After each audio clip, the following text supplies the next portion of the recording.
Nieve y escarchas. La caverna del país de Tea se encontraba entre las escarchas y la nieve, en esa región que muchos siglos después se llamó Fenicia, y se sentía aún entonces casi un clima polar en el invierno, cuyos glaciares iban retirándose poco a poco, dando lugar a través de los siglos a que fuera estableciéndose un clima templado primero y cálido después. Las escarchas provenían de las grandes llanuras de fin de otoño que, sorprendidas por los fríos intensos, estancadas en las cuevas de las montañas y en los profundos valles que separaban unas de otras, se habían convertido en escarcha, dando lugar a que se realizara una vez más lo que decía el viejo cantar de los pastores de la comarca. Cantaba en los valles la linfa serena, y el mago de manos heladas la tornó en piedra.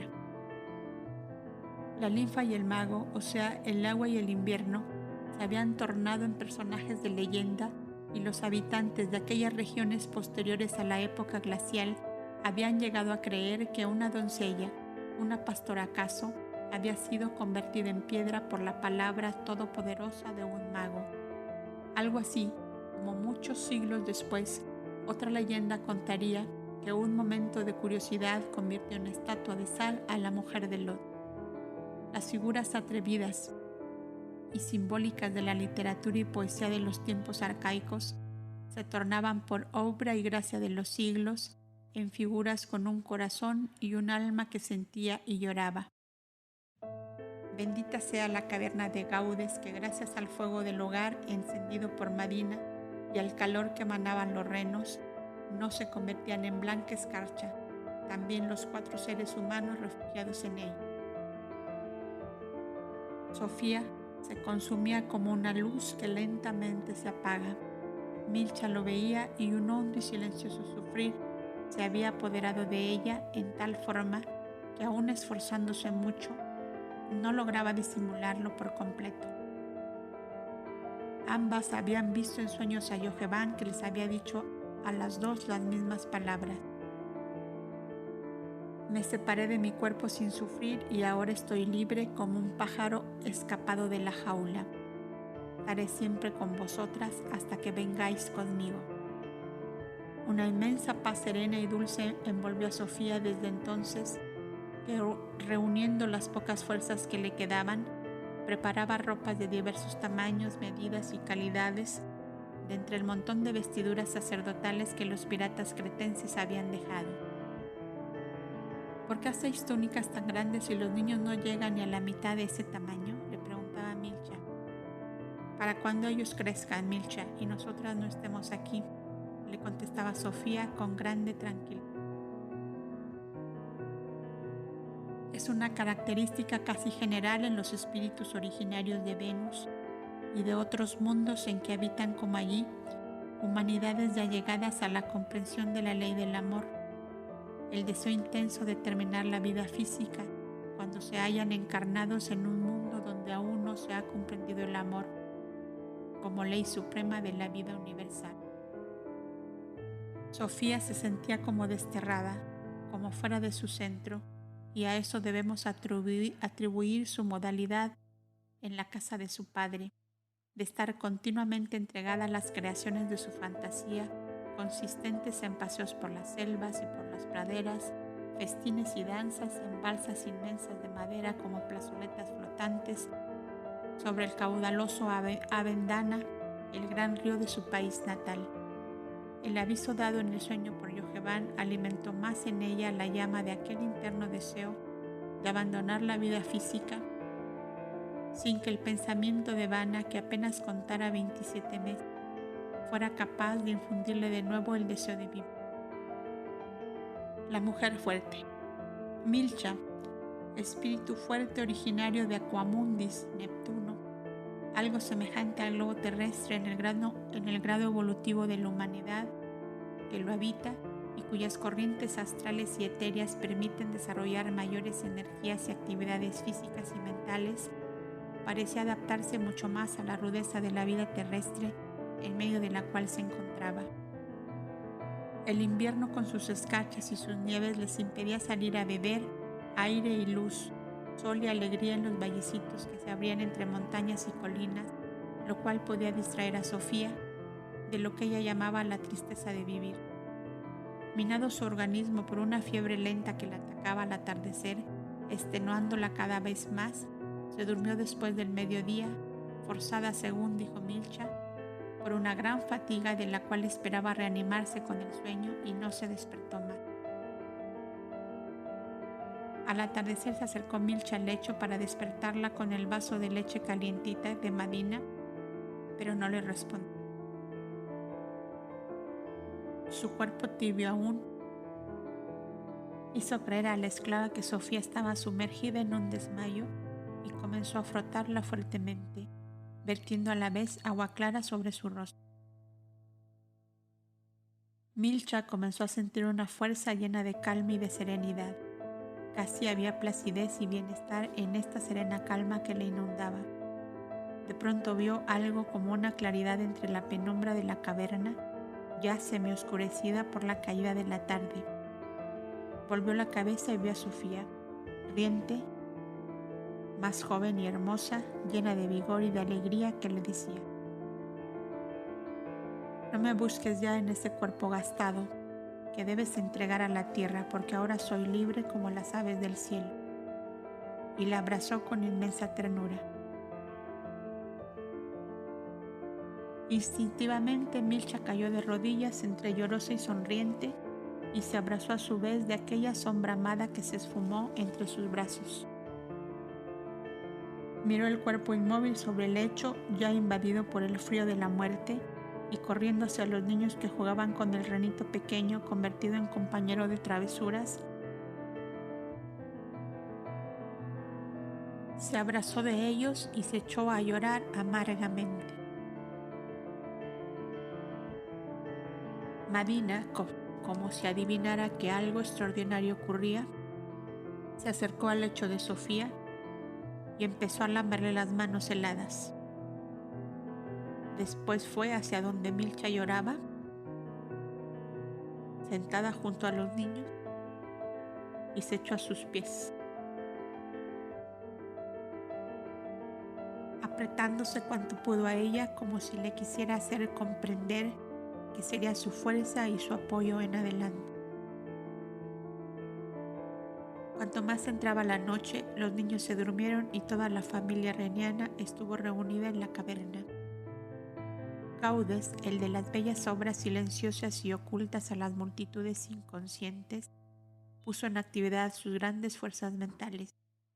Pidió el concurso de sus compañeros de alianza y de trabajo, los Cobdas de Negadá, donde por 3 veces en distintos siglos había habitado, y con la fuerza mental de los 40 del turno pudo realizar en la caverna una manifestación plásmica que reanimara el espíritu de Milcha para continuar la penosa jornada. Y ella vio a Aldis vestido con la túnica azulada de los Cobdas, que le dijo: Milcha, amada mía, he comprendido que nuestra vida terrestre no tuvo otro fin que dar vida física a ese pequeño ser que duerme en tu propio lecho y que será la raíz de una generación nueva, donde pueda tomar materia carnal el verbo de Dios cuando sea llegado el momento. Seamos generosos al finalizar nuestro holocausto y no te desespere la partida de Sofía, que sigue teniendo para ti la ternura de una madre. Mira. Y como si la caverna se hubiese abierto sobre la pradera, Milcha, asombrada, vio las puertas de una ciudad que resplandecía como el oro a los rayos del sol. Un hombre de edad madura entraba llevando un niño de 12 años, con la cabeza vendada y sentado sobre un asno cargado de mercancías. Un hombre joven y hermoso, de aspecto grave, bondadoso y noble, le seguía, acompañado de otros hombres jóvenes también. Entraban en una tienda como casa-venta de telas, piedras preciosas y objetos de metalurgia.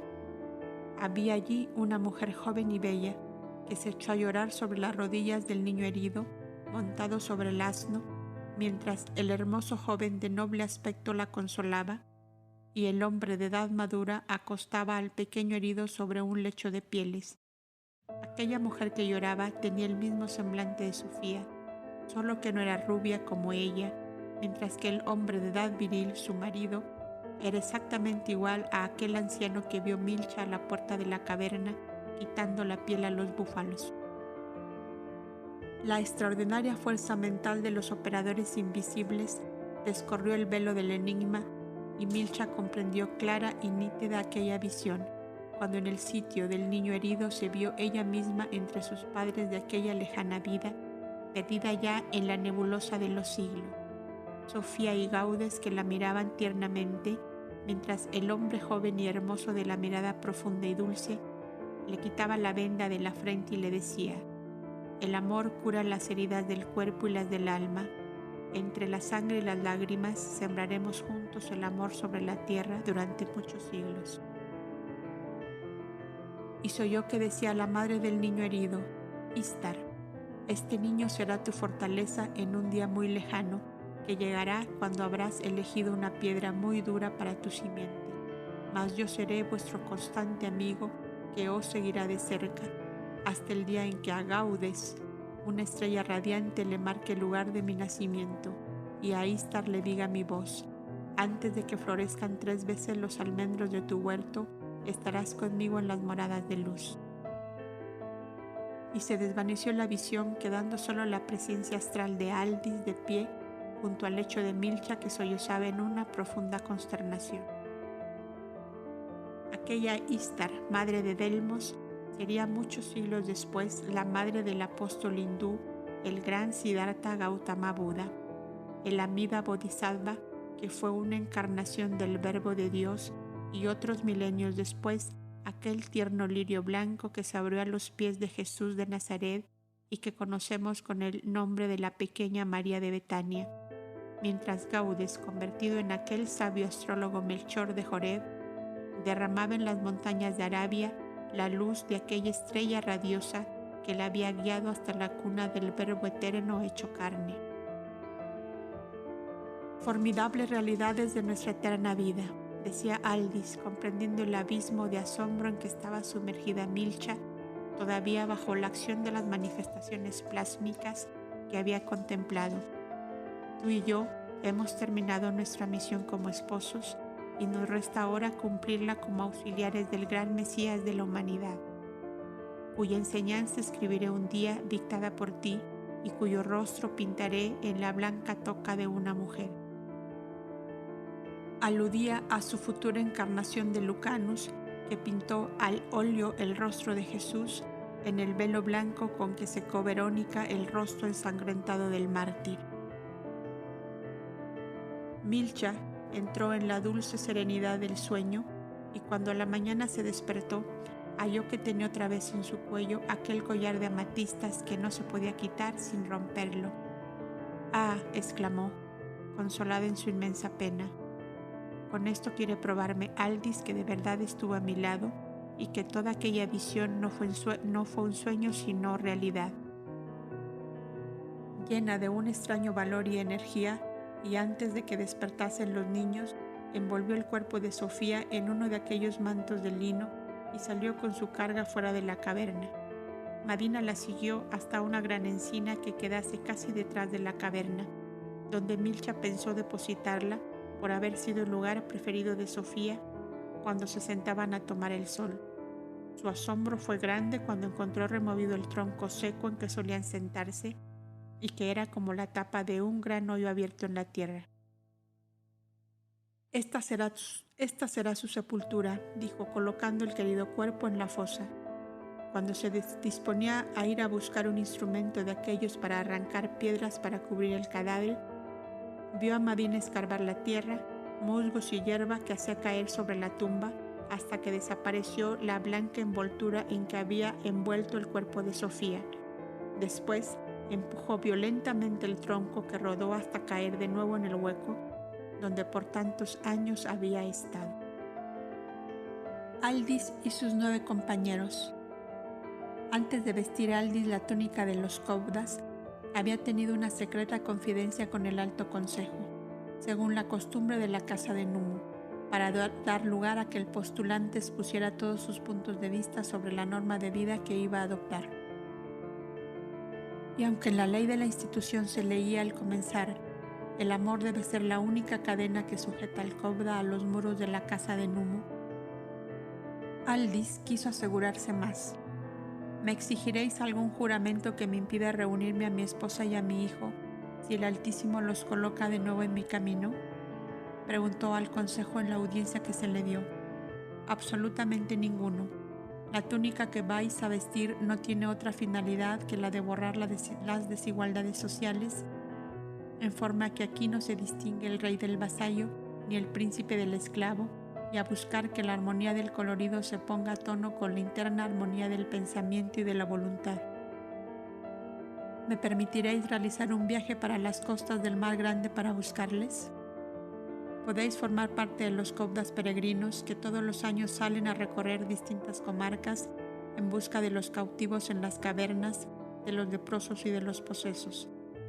¿Queréis exponer algo más?, había preguntado el Parajome. Nada más. Estoy por completo a vuestras órdenes. Poindra fue el destinado para que vistiera a Aldis la túnica en el acto de la consagración. Juntamente con él, otros 9 jóvenes que cumplían también las 21 lunas de prueba. Uno de estos jóvenes había huido de su país en la costa del mar Eritreo del norte, mar Caspio, porque la reina guerrera Samurance había dado muerte a su esposa y lo había tomado de cautivo, enamorada de él a causa de su extremada belleza. Era un perfecto tipo de raza aria de los pocos que quedaban de pura sangre. Y los gomerianos de la reina Samurance eran morenos y rechonchos, mientras que éste era de esbelta talla, con los cabellos de bronce, cutis de pétalo de loto y ojos color de miel. El joven había escapado con su madre, siendo ambos salvados por uno de los caudas peregrinos que les trajo a la casa de Numu.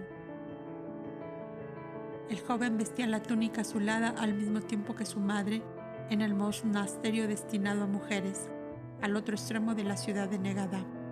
Este joven se llamaba Erech y su madre Nolis, y hacemos mención de ellos porque fue en esta ocasión que por primera vez se afiliaron a la gran alianza del instructor de la humanidad terrestre, en la cual se les verá seguir en adelante hasta su última venida al planeta, en la que estuvieron representados por Marta de Betania y Felipe de Laconia, el diácono de los apóstoles galileos.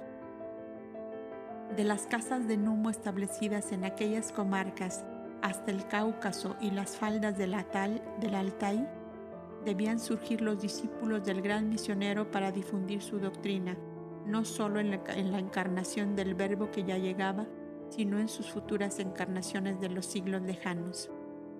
Copias de las casas de Numu fueron, aunque con grandes variantes y con transformaciones lamentables, los cenobios de la Tebaida y los grandes monasterios budistas del Himalaya y los Brahmo Samaj, casa de oración de los lamas tibetanos. Era costumbre designar un cauda antiguo para instruir más de inmediato a los recién consagrados, y fue así Tubal, el instructor de Aldis, y de sus 9 compañeros. Tubal, aquel Hamán Araced, padre de Antulio el filósofo santo, el divino profeta que lloró a la vista de la bella Atlántida desaparecida bajo las aguas, como muchos siglos después lloraría viendo en los planos etéreos de las cosas que serían la ruina de Jerusalén bajo las huestes romanas.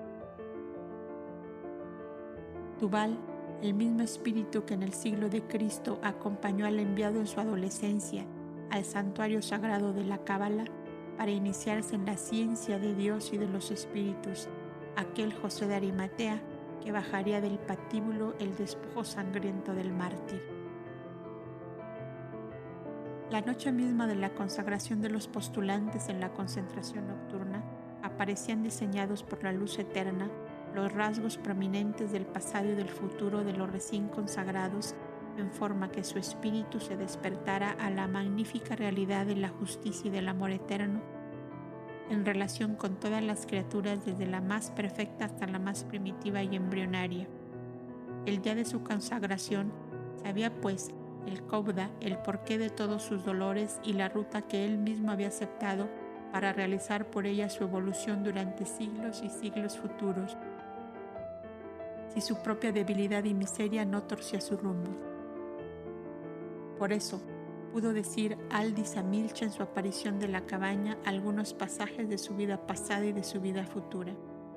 Por eso también, aquel Erech, Ibrin, Suri y Akatsu, compañeros de Aldis, al vestir la túnica azulada, se vieron a sí mismos en seguimiento del Verbo de Dios, encarnados en sus múltiples venidas futuras a la tierra. Ibrin y Suri tuvieron la visión del camino de Maús, en las campiñas de Galad, Judea, saliendo de Gerar, Jerusalén, donde el hombre, joven, hermoso y grave, de la mirada profunda y de la voz musical, partía el pan y se los daba como señal de amor y de paz, y ellos caían de rodillas ante él para decirle: Maestro, Maestro. Y el pobre Akatsu tuvo la inmensa amargura de ver al hombre justo de los ojos profundos, orando en un huerto de olivos seculares, mientras él, al frente de un grupo de hombres armados, le ataba a la espalda sus manos indefensas que tantas llagas habían curado y secado y tantas lágrimas.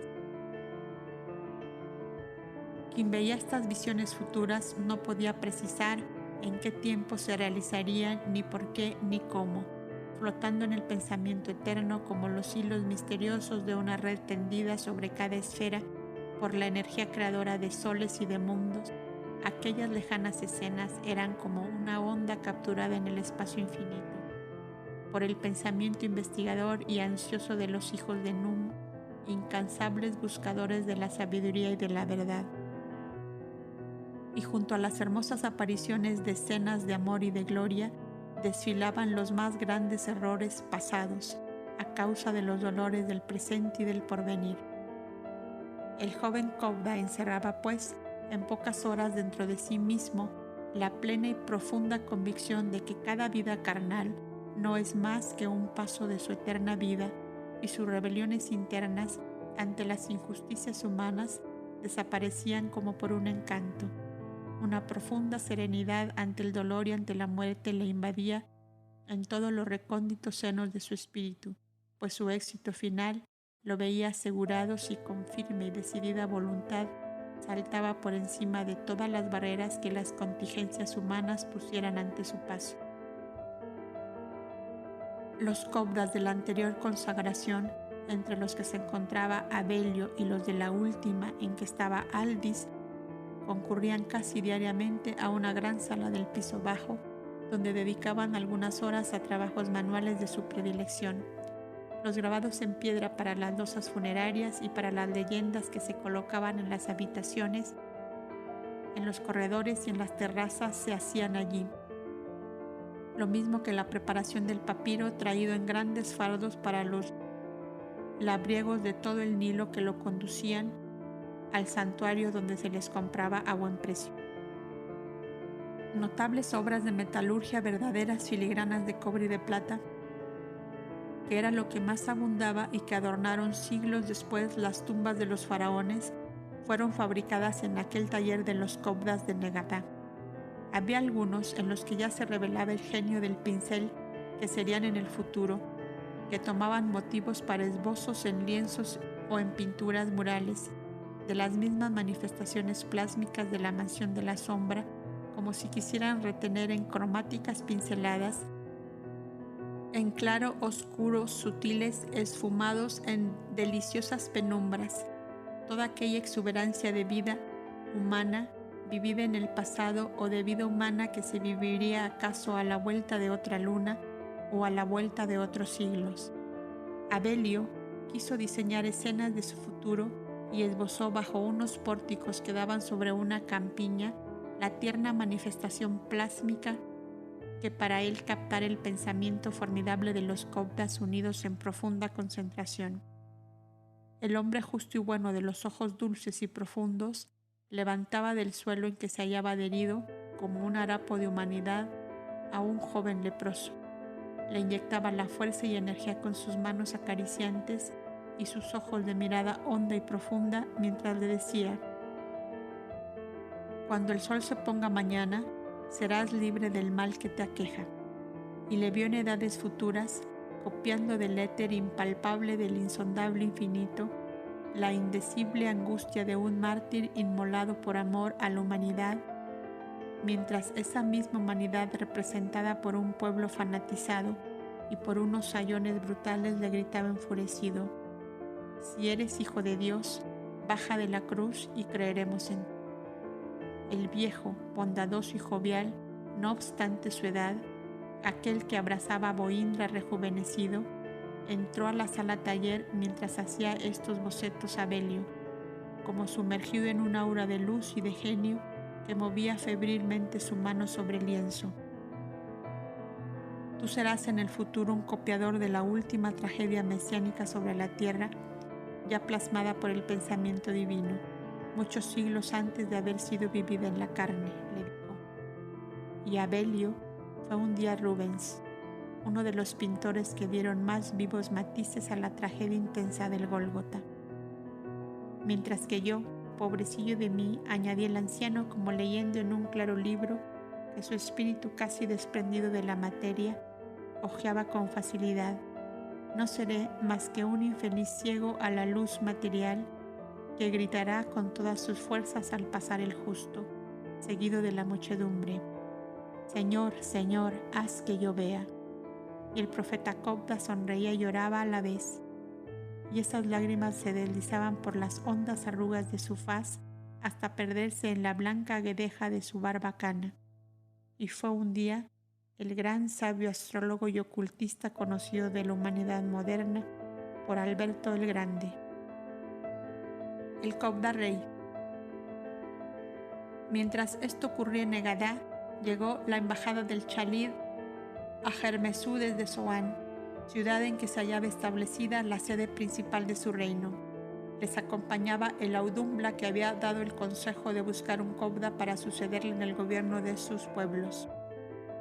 Traían amplios poderes para investir al heredero de todos los derechos y prerrogativas inherentes a esa designación. Caso de aceptarla, para llevarle con ellos a Soán, por si era posible alcanzar vivo aún al anciano Chalid. El alto consejo de la casa de Numu recibió a los embajadores con toda la delicadeza acostumbrada y entraron a tratar el asunto. Nuestro Chalid, a quien Numu sea propicio, está para emprender el viaje de la media luna y hemos tenido aviso de lo alto. De aquí debe buscarse el que ha de sucederle en el gobierno del pueblo. Entre nosotros hay varios que a su vez tuvieron aviso de que en sus destinos estaba marcado el ser mandatarios de pueblos, contestó el Parajome, mas no sé el caso presente a cuál de ellos pertenece. Numu ha señalado a este, dijo colocando sobre el pecho de Boindra el sagrado alfiler de plata, cuya cabeza era un cordero echado sobre un rollo de papiro semidesenvuelto. Boindra nada contestó, pero su rostro se puso intensamente pálido. ¿Sabes, Tecob, del secreto magnético de las plantas y domina con la música las enfermedades de los hombres? Preguntó el Audumbla, de pie todavía junto a su elegido. Así es, contestó el Parajome. Ha recibido del Altísimo estos grandes dones.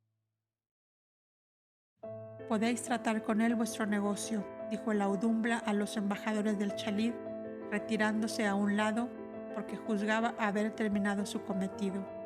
Este Audumbla había sido 2 veces Cobda en vidas anteriores y teniendo un considerable desarrollo en sus facultades psíquicas, había ido con 9 Cobdas más como fundador de la casa de Numu, que existía en un valle del Tronador en el Altai, alusión al río Indo de la India, desde 3 siglos atrás.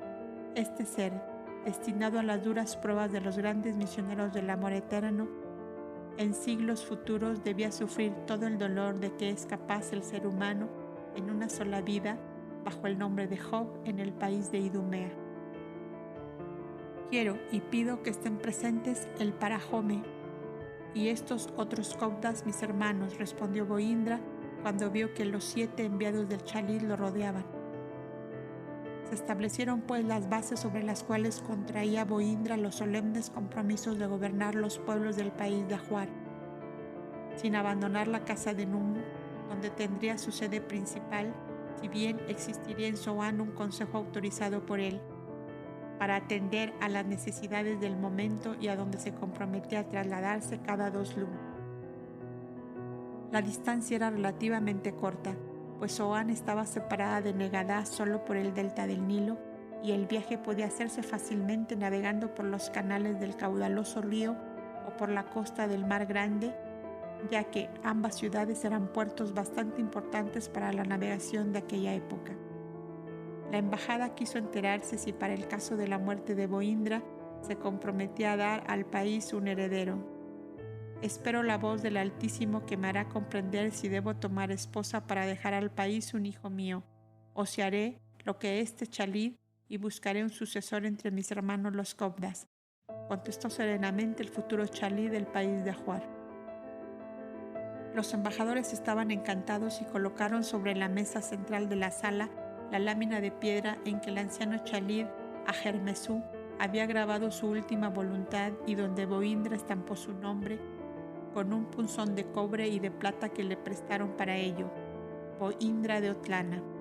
El pacto estaba terminado y el nuevo Chalid debía salir al día siguiente para hacerse conocer del pueblo antes de que se divulgara la noticia de la muerte del rey. Los Cobdas del Alto Consejo y el Parajome abrazaron tiernamente a Boindra por el gran amor que había demostrado a la casa de Numu, de la cual no quería separarse ni aún para ocupar el trono, al cual le obligaba a subir los acontecimientos. Hizo llevar consigo a Saín y los jóvenes Cobdas de la última consagración, entre los cuales se encontraba Aldis, para no dar a éste la nueva tortura de una separación, cuando él apenas había conseguido resignarse a los grandes dolores pasados. Conviene asimismo que estos jóvenes, decían los del Alto Consejo, den un postrer vistazo a la vida del exterior antes de iniciar sus tareas disciplinarias del pensamiento en busca de la quietud espiritual. Además que, dada la época que atravesamos, comienzo de una era nueva, sabemos que se acerca la hora en que los Cobdas todos seremos removedores de la tierra, donde el verbo de Dios sembrará su semilla. El Cobda Saín era el gran ayudante de Boindra y tocaba el laúd con gran sentimiento, pues su espíritu era igualmente sensible a la armonía y tenía además la facultad de emitir con extraordinaria abundancia el fluido necesario para las manifestaciones plásmicas a largas distancias. El Cobda Saín sería siglos después aquel rey hebreo que tocando la lira cantaría sus salmos divinos como quejas de su arrepentimiento profundo, aquel doliente David del pueblo judío y el Otoniel de los jardines de Magdalo, cuando el Cristo caminaba por la tierra. Cuando llegaron a Zoán, el anciano Chalid aún vivía y tuvo la inmensa felicidad de estrechar sobre su corazón la bronceada cabeza del joven Cobda que iba a sucederle. Saín y los jóvenes Cobdas que le acompañaron formaron un compacto círculo en torno al lecho del anciano, al pie del cual habían hecho colocar una gran pilastra de agua rodeada de plantas acuáticas y sensitivas. Boindra, sentado sobre el mismo lecho en el centro del círculo, pulsó su lira como solía hacerlo cuando se trataba de reanimar un organismo humano próximo ya a la desintegración. Desde luego que los efectos no fueron tan maravillosos como en aquel jardín del reposo, donde había acumuladas fuerzas vitales benéficas desde tantos años, pero fueron lo bastante para calmar los dolores que el enfermo padecía y para llenar su espíritu de la paz y la serenidad necesarias para emprender el viaje conscientemente y despertar con lucidez en el plano espiritual. El anciano vivió 6 días más, que empleó en dar a su sucesor las instrucciones necesarias para el acierto en su gobierno. Antes de que su espíritu se libertara y rodeado por Boindra y sus compañeros, tuvo la visión de su futuro lejano y se vio joven junto al hombre justo de los ojos dulces de mirar profundo que le decía: Arjuna, no cometáis jamás el delito de la separatividad, porque todo es uno en el gran seno de Atman. Y luego se vio sobre un blanco y fogoso corcel, al frente de un numeroso pueblo que daba vueltas y más vueltas en torno a una ciudad de torreados muros, los cuales caían desmenuzados como arena que desmorona el viento. Era Josué, desmoronando los muros de Jericó con la irresistible fuerza de la onda simpática formada por el paso acompasado del pueblo y el acompasado sonar de trompetas y clarines. Y aún se vio en un brumoso lejano, cargado de años y envuelto en pobrísima indumentaria, casi como un harapo, dominando a un pequeño dragón de larga cola, entre la cual se estrujaban millares de hombres, de quién sabe qué región de la tierra. Cuando Boindra vio que se acercaba el momento de expirar, se le acercó y besándolo en la frente le dijo: Partid tranquilo, Padre mío, pensando que el hijo que dejáis en vuestro lugar no torcerá el rumbo que disteis a vuestro pueblo, que el Altísimo os cobije en su seno. Una sonrisa beatífica se dibujó en el moribundo semblante y se durmió a la vida física con la suavísima calma emanada del amor fraterno, altruista y puro que le rodeaba. El embalsamiento de los cadáveres tan solo era conocido en aquel entonces por unos pocos y escogidos cultores de la ciencia oculta que se generalizó en épocas posteriores. Lo más común era poner el cadáver en una caja de piedra en la forma encogida en que se encuentra el niño en el seno materno. Para bajar a la madre tierra, decía la vieja costumbre, el hombre sin vida debe adoptar igual posición que en el seno de su madre carnal. El cadáver del Chalid fue colocado en su caja mortuoria con todos los objetos de su uso particular, como vasos, platos y utensilios de plata, cobre y oro que había usado durante sus últimos años. Y pasadas las exequias fúnebres, el Cobda Chalid recibió de manos de la Audumbla, entre la muchedumbre que le aclamaba, el dorado casco, especie de tiara cuya terminación era la cabeza de una grulla con su copete de plumas, levantado en abanico, finamente cincelado en cobre y plata. La primera acción ejecutada por el nuevo Chalid fue bajar a los calabozos y poner en libertad a los detenidos, pues a Hermesú le dijo al morir que durante su enfermedad habían ejercido venganza sus guerreros y sus hombres de gobierno, de lo cual estaba enterado por una anciana de su servidumbre. Formó un nuevo Consejo de Estado que lo reemplazaría a su satisfacción durante sus ausencias y puso al frente al mismo Audumbla que le trajo desde Negadá. Quiero que sea el amor quien gobierne todos estos pueblos, dijo, al nombrar el nuevo consejo, y será inflexible para toda iniquidad cometida por los fuertes en contra de los débiles.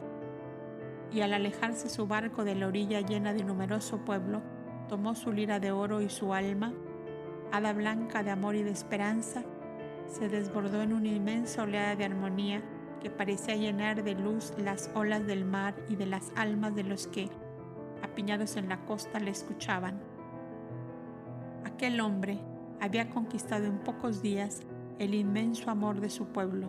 Dormido poco después, en la popa del barco que le volvía a Negadá, pasaron por su espíritu en sueños divinos y grandiosos las tragedias de hombres y dioses que en la Eneida cantaría siglos más tarde Publio Virgilio Marón, y la Divina Comedia del proscrito de Florencia de los tiempos modernos desfilaron por el campo luminoso de aquella mente, habituada a las creaciones sublimes de epopeyas de amor, solamente realizadas en su mundo de origen, la sonrosada Venus, el planeta por excelencia de la armonía y del amor.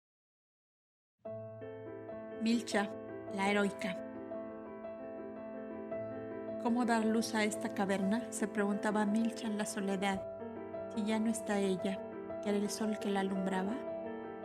«Mamá, mamá», gritaba Evana, removiendo las pieles del gran lecho de la alcoba, y acababa por azotar con una varita la cabeza de la piel de oso, diciendo con su media lengua encantadora: «Tú te has comido a la mamá mía», y continuaba dándole palos hasta que su bracito no podía más.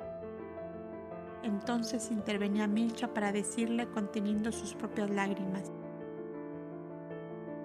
«No, queridita, no se la comió el oso, sino que un genio muy hermoso que se llama papá se la llevó a la luna para traerte de allá muchos regalos preciosos».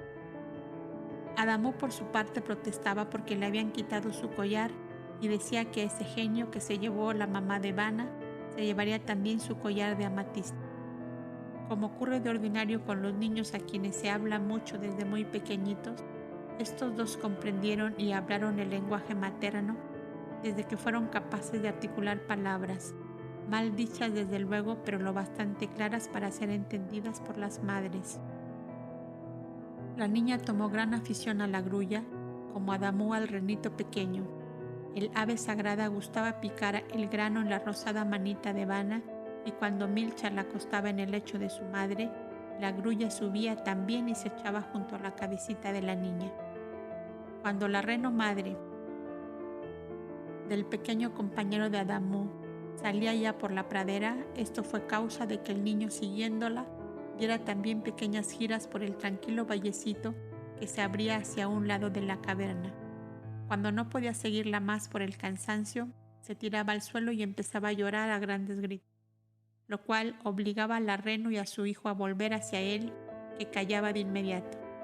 Como se ve, pues, Adamú empezaba a ser también educador de animales. Madina, por su parte, desde que las dos mujeres habitaron la caverna, tomó la costumbre de no salir de allí sino por momentos a pastar en el césped que verdeaba en los contornos.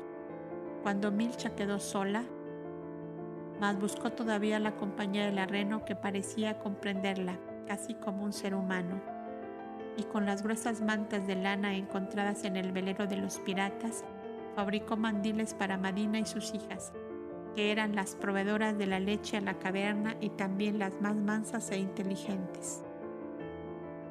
Colocaba los mandiles sobre los renos y montaba ella y los niños sujetándolas con bandas de tela para que no cayeran, y salía así con ellos de paseo en las horas del sol, porque en la caverna parecía ahogarse desde que faltaba Sofía. Un día que se habían alejado bastante hacia el este, encontraron un hermoso arroyito de aguas doradas por la clase de arenas que formaban su lecho. Sus orillas estaban cubiertas de flores silvestres y abundaban los nidos de codornices entre el césped y pequeñas matitas de pajas doradas. Aquellos huevos oscuros, brillantes y hermosos fueron la delicia de Adamú, que encontró el primer nido y, creyendo que era una ciruela negra, lo llevó a la boca y lo mordió, ocurriendo lo que es fácil suponerse, que el huevo al romperse dejó ver el pichoncito vivo que estaba próximo a salir. Entonces Milcha se dio cuenta de que era la época de la cría y que pronto podrían recoger una gran cantidad de pichones de codorniz, pues había nidos en abundancia. Estos paseos fueron prolongándose más y más por la pradera, que como recibía de lleno los rayos solares, el aire era más templado y no perduraba la escarcha y la nieve como en la montaña. El arroyo que había encontrado era uno de los brazos del río Éufrates, que se deslizaba entre el menudo césped como una cinta dorada extendida sobre un manto de esmeralda. A veces salían por la mañana con una gran cesta de provisiones y volvían al caer la tarde. Un día tuvieron la idea de pasar al otro lado del arroyito, montados los niños en los renos y Milcha saltando por las piedras que asomaban la desnuda cabeza entre las ondas opalinas del arroyuelo, y se encontraron en el magnífico valle del Éufrates, cuya caudalosa corriente sentían a lo lejos sin alcanzar a verlo, perdido como estaba entre la selva de cañaverales que circundaban sus márgenes.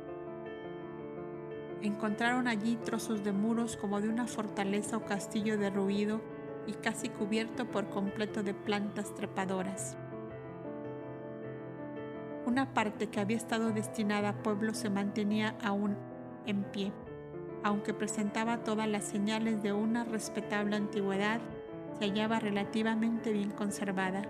Se veían los pesebres de piedra y sobre ellos, desparramados por todos lados, sacos de cueros, cestas vacías y algunos instrumentos de labranza, todo presentando las señales de haber sido abandonado hacía mucho tiempo. Un inmenso hogar de piedra estaba hacia un lado del establo, con grandes troncos de árbol que se habían apagado sin terminar de quemarse.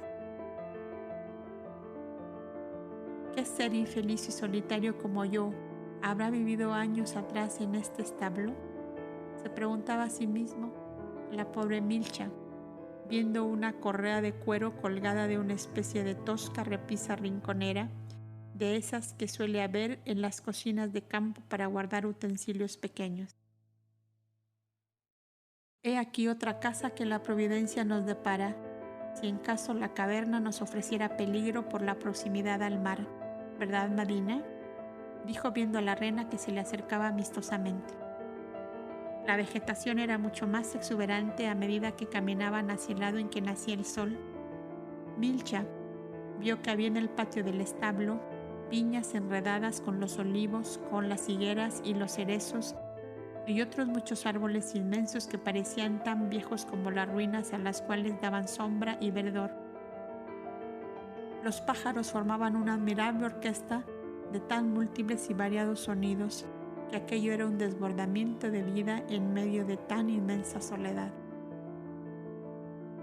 Como las ramas eran tan espesas y enredadas unas con otras, habíanse protegido los frutos, aunque muchos estaban caídos entre el césped y ya secos y en condiciones para ser guardados. Laboriosa por naturaleza y por costumbre, trajo a los niños junto a ella y se entregó a la tarea de recoger fruta seca en las cestas en que encontró en el establo. Como Gaudes cosechó para nosotros, yo cosecharé para quien venga a habitar en esta ruina, se dijo para sí misma. Los pequeños con su instinto de imitación hicieron como ella, y una buena cantidad de olivas y frutas secas quedaron recogidas en el establo.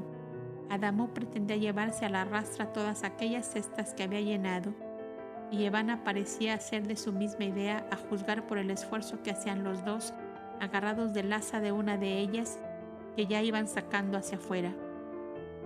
No, hijitos míos, decía Milcha riendo, dejad esto aquí, que nosotros tenemos demasiado en casa. Esto lo da el buen Dios para algún solitario que vendrá aquí y nosotros no debemos quitárselo. Y emprendieron la vuelta a la caverna. Cuando llegaron al arroyo encontraron a toda su familia de renos que parecían esperarles. Era el sitio en que ellos acostumbraban a beber.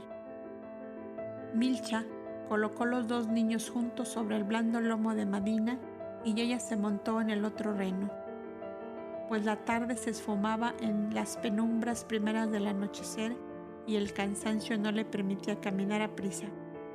Y entre las labores domésticas, el cuidado de los niños y las correrías al campo a recoger huevos de patos silvestres y de codornices, pasaban los días y las lunas aquella valerosa mujer, nacida en la vida física en humilde condición y que tan importante papel desempeñaba en los comienzos de la civilización adámica.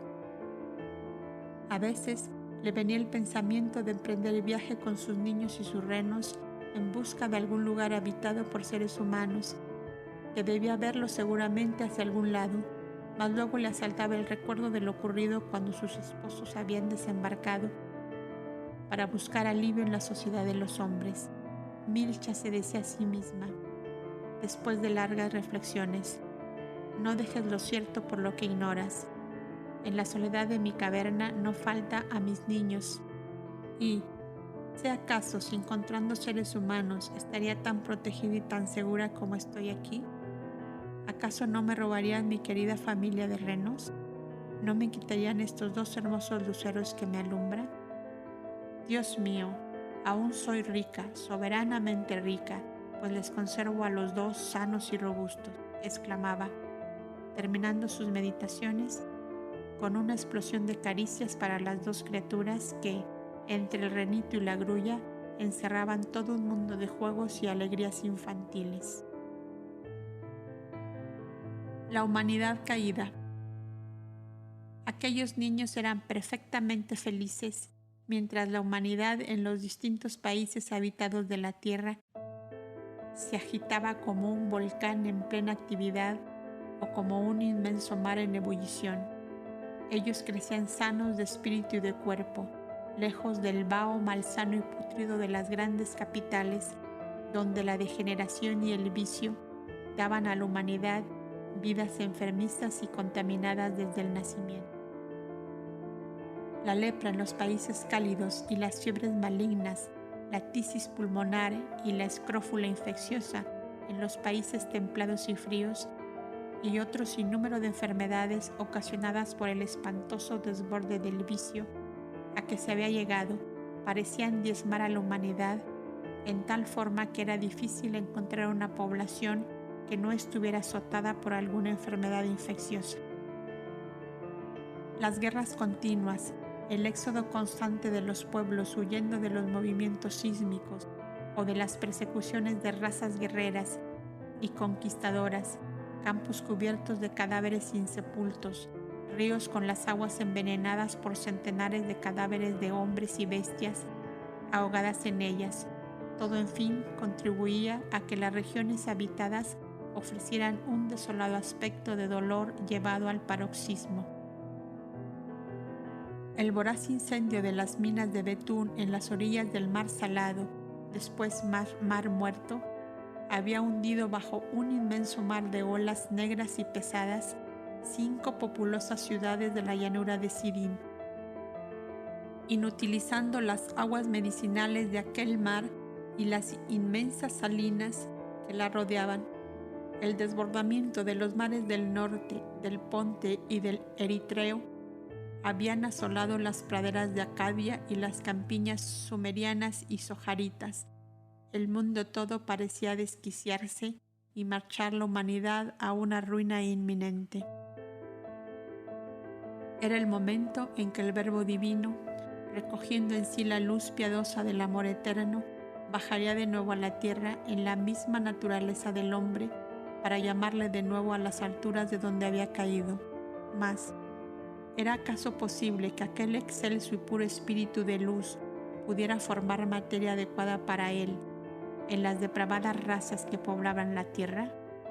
He aquí por qué Adamú y Evana, nacidos y criados en la soledad de las montañas y en las selvas de los valles del Éufrates, con sus almas vírgenes y sus cuerpos incontaminados, debían ser los progenitores del Hijo de Dios, que bajaba de nuevo a la tierra para inmolarse por la humanidad.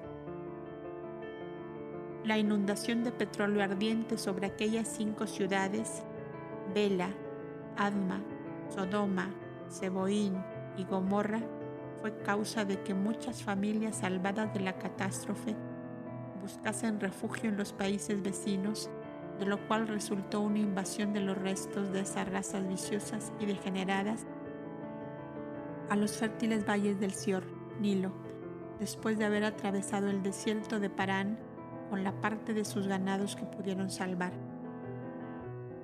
No queriendo someterse a la ley del país de Ajuar, de donde era Chalid Boindra, el Cauda, fueron obligados a retirar sus tiendas a la llanura de Sur, siendo una constante amenaza para los pueblos pastores y labriegos del Nilo. Llegaba, pues, el tiempo en que los hijos de Numú no podían permanecer por completo entregados a sus grandes trabajos mentales. Y el Parajome dijo a Boindra: busca entre nuestros caudas todos aquellos que sientan el impulso de la vida activa del exterior, para que, dedicándose a la predicación de la buena ley, sean salvaguarda de las costumbres y de la moral de los pueblos que el Altísimo te ha confiado, porque estas hordas de perdición, venidas de las ciudades nefastas que el fuego tragó, pronto lo infectarán, todo, el alma y el cuerpo de tus súbditos. Y el alto consejo fue del mismo parecer, y Boindra les dijo: ¿estáis todos conmigo para ayudarme en el cumplimiento de mi deber? Estamos contigo, le contestaron todos a una voz. Entonces que los asuntos del gobierno de los pueblos sean comunes al Parajome y alto consejo de la casa de Numu, porque es demasiado peso para mí solo, que seamos 10 chalits en vez de uno solo para gobernar este país. Así se combinó y desde aquella época empezaron los Parajomes a ser los soberanos de los pueblos del Nilo. Cuando llega el investigador a los dominios de la historia, encuentra que la elevada moral y la sana doctrina de los Cobdas se perdió con el tiempo, quedando relegada al fondo de los santuarios. La relajación comenzó en el siglo VII después de Abel, debido a que los Parajomes se apartaron de la vida en común en los santuarios, creyendo hallar inconveniente la mezcla de la vida civil con la espiritual, llegando lentamente a ser el Parajome un fastuoso rey entregado por completo al mundo exterior. Las degeneraciones de las doctrinas como las de los seres no se realizan en un año ni en dos, sino a través de los siglos, y a mitad del segundo milenio después de Abel ya solo había vestigios entre la mayoría de los pueblos de la obra redentora de los Cobdas, que se adelantaron a su época, siendo los precursores de la fraternidad humana en el lejano Neolítico. Al dar cabida en el gran santuario a la sede del gobierno de los pueblos, algunas perturbaciones tuvieron y los Cobdas debieron realizar grandes esfuerzos para que no decayera la vida espiritual ni la fuerza psíquica acumulada en el silencio de la concentración retirada y solitaria durante tantos siglos. Más de la mitad de los Cobdas de Negadá se afiliaron a la vida activa, tomando cada cual una región o pueblo para predicar la buena ley e impedir que se difundieran en el país las costumbres viciosas y corrompidas de los extranjeros que habían llegado. Tubal, que era también del Alto Consejo, había sido de opinión que los Cobdas jóvenes no salieran al exterior, sino los de más edad por el peligro que encerraba para ellos el roce continuo con seres de tan distintas costumbres y de tan errados caminos. Pero, como muchos entre ellos habían solicitado la enseñanza al pueblo, se resolvió que salieran siempre de 2 en 2, o sea, un Cobda de edad con uno de los más jóvenes. Y así pasaron los hijos de Numu de la vida de silencio, de estudio y de meditación a la vida activa de apóstoles y maestros de pueblos. Al anochecer debían encontrarse todos los que habían salido en la gran sala baja donde se trataban los asuntos del exterior y en cuyo muro principal se leía: Hijo de Numu, deja aquí tu inquietud y penetra al santuario con el espíritu libre de todo pensamiento exterior. Esta frase la había grabado en piedra un Cobda que había sido príncipe de un pueblo en el país de Man, Armenia, y que sabía por experiencia cómo absorbe el espíritu las cosas exteriores. Se llamaba Jeberi.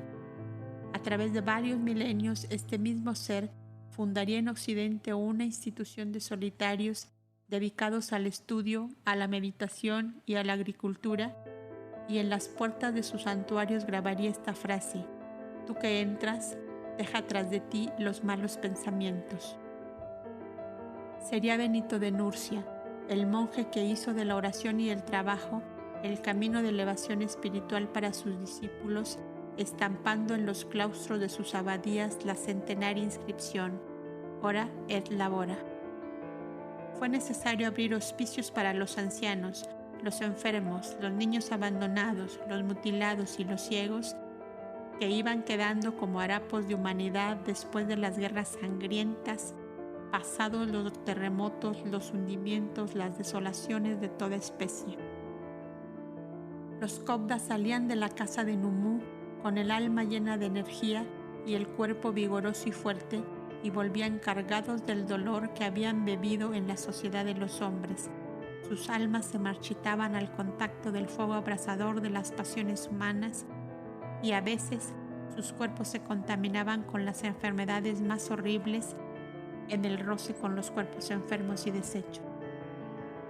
Ha empezado el invierno para los hijos de Numu, decía Senio, el anciano Cobda, fuerte y jovial que irradiaba vitalidad y alegría, y que tanto amaba a Boindra, y pareceme que no llegarán todos a ver florecer de nuevo los cerezos de este huerto.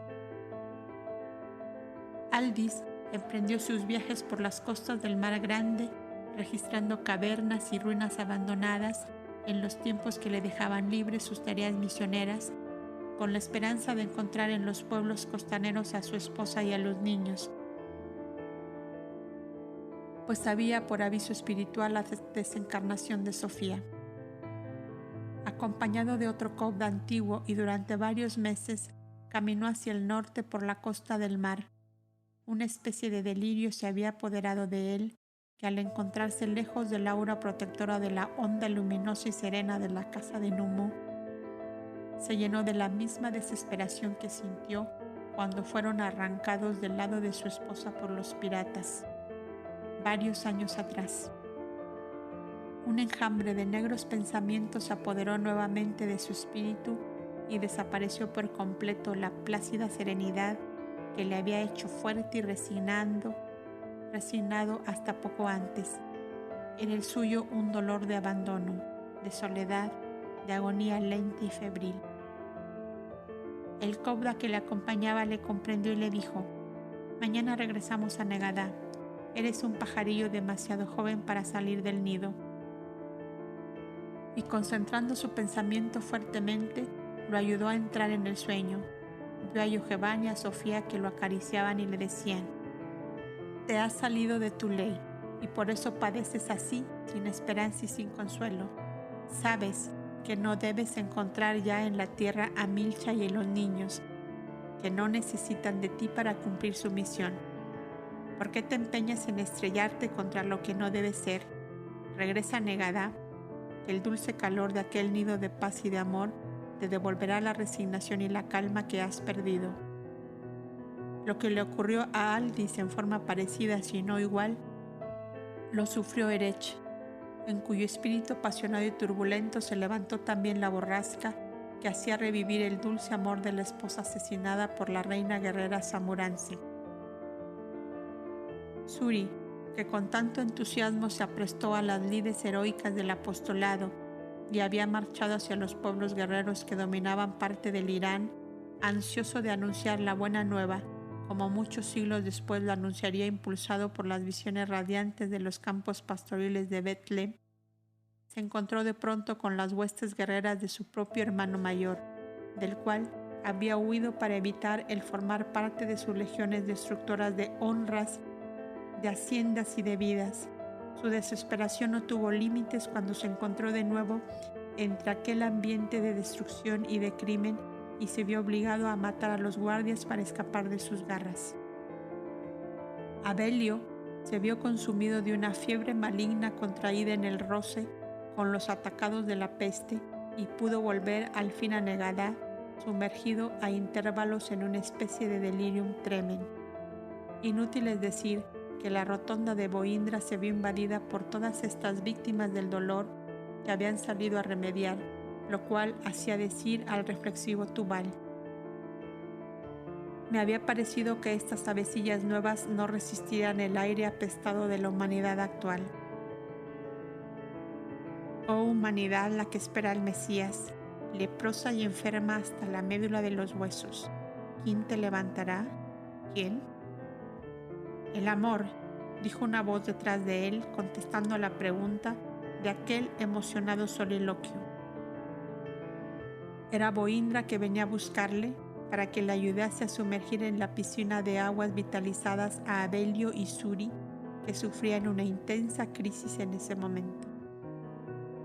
El alto consejo del santuario de Negadá se veía abocado a un problema de muy difícil solución.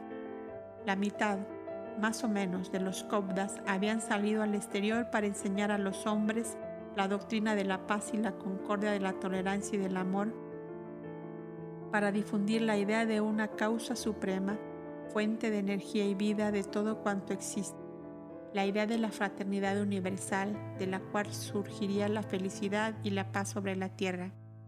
Pero he aquí que volvían los misioneros enfermos en el alma por los errores que aparecían ante ellos y a veces enfermos en el cuerpo.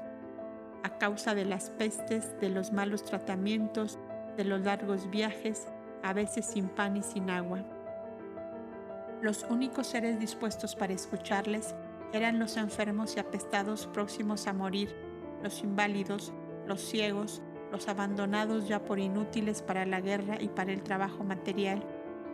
Y los cobdas se veían obligados a cargar con ellos hasta los hospicios, donde las mujeres cobdas se encargaban de vestirles y cuidarles hasta que la muerte terminaba con ellos y con aquellos harapos de humanidad, inutilizada ya para el vicio y para el crimen que tardíamente reconocían la verdad. Creo y espero en un Dios justo y misericordioso. Las cobdas mujeres eran mucho menos en número que los hombres. En el santuario de Negadá no llegaban a 400 las mujeres de túnica azul. Casi todas las religiones de aquella época permitían a los jefes de familia, de tribus y de pueblos y países el tener para sí tantas mujeres cuantas pudiesen mantener.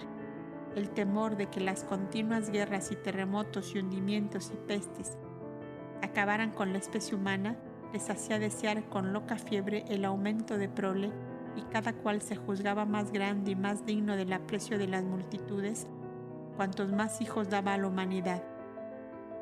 De esto resultó que todo ser, hombre o mujer, cuya naturaleza física no fuera apta para la generación, fuere considerado como un ser maldecido por la divinidad y que era hasta indigno de vivir. Y en muchos países se decretó la pena capital para esos pobres seres que, a veces sin culpa ninguna, pagaban con la vida su infecundidad, y esto después de haberlos sometido a experiencias torpes y sobremanera degradantes para la dignidad humana. Los santuarios cobdas fueron también un refugio para estos infelices seres rechazados de la sociedad, y muchos de los cobdas de ambos sexos estaban comprendidos en este caso, sobre todo las mujeres que se habían visto obligadas a huir de sus maridos por temor de las severas penas establecidas para las mujeres infecundas. Algunos cobdas habían sido tomados prisioneros con el solo fin de exigir por su rescate fuertes sumas al santuario, que, aunque podían hacerse respetar siendo como era un cobda, el chalí de los pueblos del Nilo no estaba conforme con su ley mandar a los súbditos a una guerra para salvaguardar sus bienes materiales. 24 lunas pasaron hasta que el Alto Consejo pudo ver a todas sus golondrinas volver al tejado, mas ¿en qué estado volvían al hogar paterno? Algunos hasta habían sufrido horribles mutilaciones a causa de haberse resistido a unirse con mujeres cuyos maridos habían muerto en guerra, y los que por temor a las torturas se habían sometido a la voluntad de aquellos caudillos bestias, volvían con el dolor inmenso de haber dejado un hijo para que fuera también carne de vicio y de crimen como todos los demás. Algunos cobdas jóvenes más afortunados, humanamente hablando, y teniendo algunos de esas dotes que en el mundo se aprecian mucho, se vieron halagados en su vanidad y en su amor propio, siendo solicitados para jefes de tribus o de pueblos que se habían quedado sin caudillo, y varios de ellos solicitaron que les fueran devueltos los bienes materiales que habían aportado al tesoro común, porque iban a dejar la túnica azulada para ser proclamados haces, o sea, jefes o príncipes de pueblos lejanos. En la casa de Numo no debe existir otra cadena que el amor. Id, hijos míos, les había dicho el Parajome, y que el Altísimo tenga piedad de vosotros. Y si de nuevo os veis vencidos por el dolor de la vida, acordaos del cordero que tiene Numu entre sus brazos y buscad albergue en alguna de nuestras casas, donde os haréis conocer por esta señal. Y ponía en el interior de sus vestidos una plaquita de cobre en que estaba cincelada la efigie de Numu abrazando su cordero. Los viejos cobdas que les habían recibido jovencitos les veían partir con dolor, pero ellos, en cuyas almas el vampiro del orgullo y de la vanidad se había despertado nuevamente para matar el pájaro azul del amor, partían sin amargura, llenos de ilusión, soñando con la vida de grandeza, de popularidad y de gloria que les esperaba. Cuando por fin la espantosa tempestad se calmó en la casa de Numú, el Alto Consejo se reunió a deliberar sobre la línea de conducta a seguir para en adelante.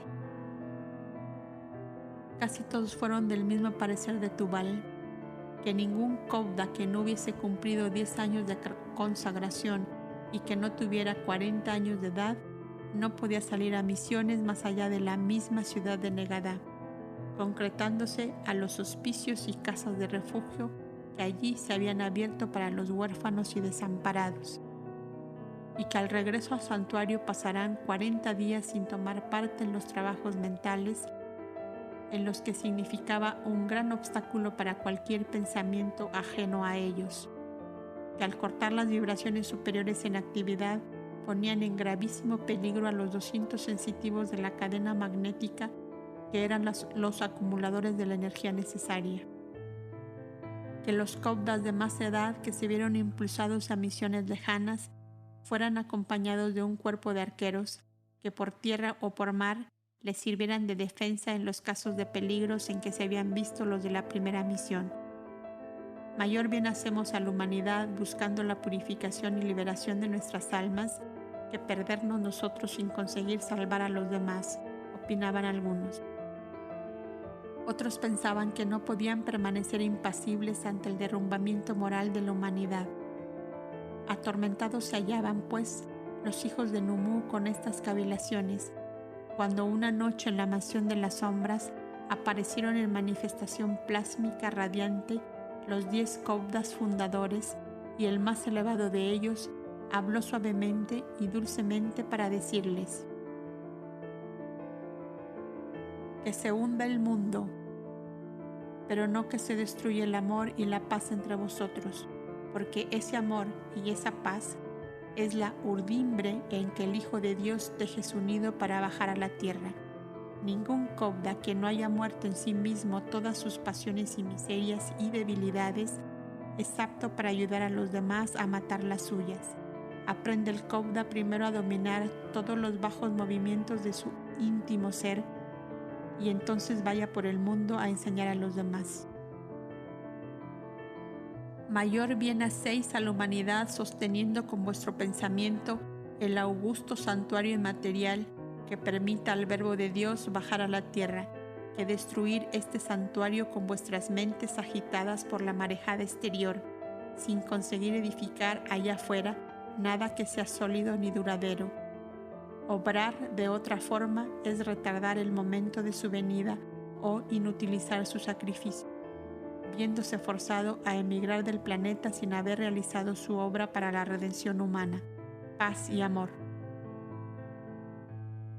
Y la visión desapareció entre el silencioso llorar de los sensitivos y de los Cobdas ancianos, que eran los más doloridos y atormentados por la gran borrasca que acababan de soportar. El camino estaba, pues, nuevamente diseñado por aquellos mismos que habían creado la institución a costa de grandes abnegaciones y sacrificios. La alianza del Éufrates y el Nilo. Y como muro de defensa de los países que le habían sido confiados a Boindra por el Chalid a Hermesú, se escogieron de entre todos sus dominios los mejores arqueros y se establecieron destacamentos de ellos, de distancia en distancia en todas las fronteras que casi siempre eran las montañas, los mares o los ríos que dividían unos pueblos de otros. Eran los vigías puestos al exterior para impedir el avance de las hordas embrutecidas que desde Gomer y Zoar se aprestaban a invadir los pacíficos territorios del Valle del Nilo. Los agricultores de las praderas del Éufrates y de sus ríos tributarios se presentaron a Zoán para solicitar ayuda a los súbditos de Boindra, pues se veían amenazados de los gomerianos desde que su viejo caudillo Jalinai había fallecido y sus más bravos guerreros estaban dispersos y desunidos, faltándoles aquel lazo de armonía que había existido entre ellos.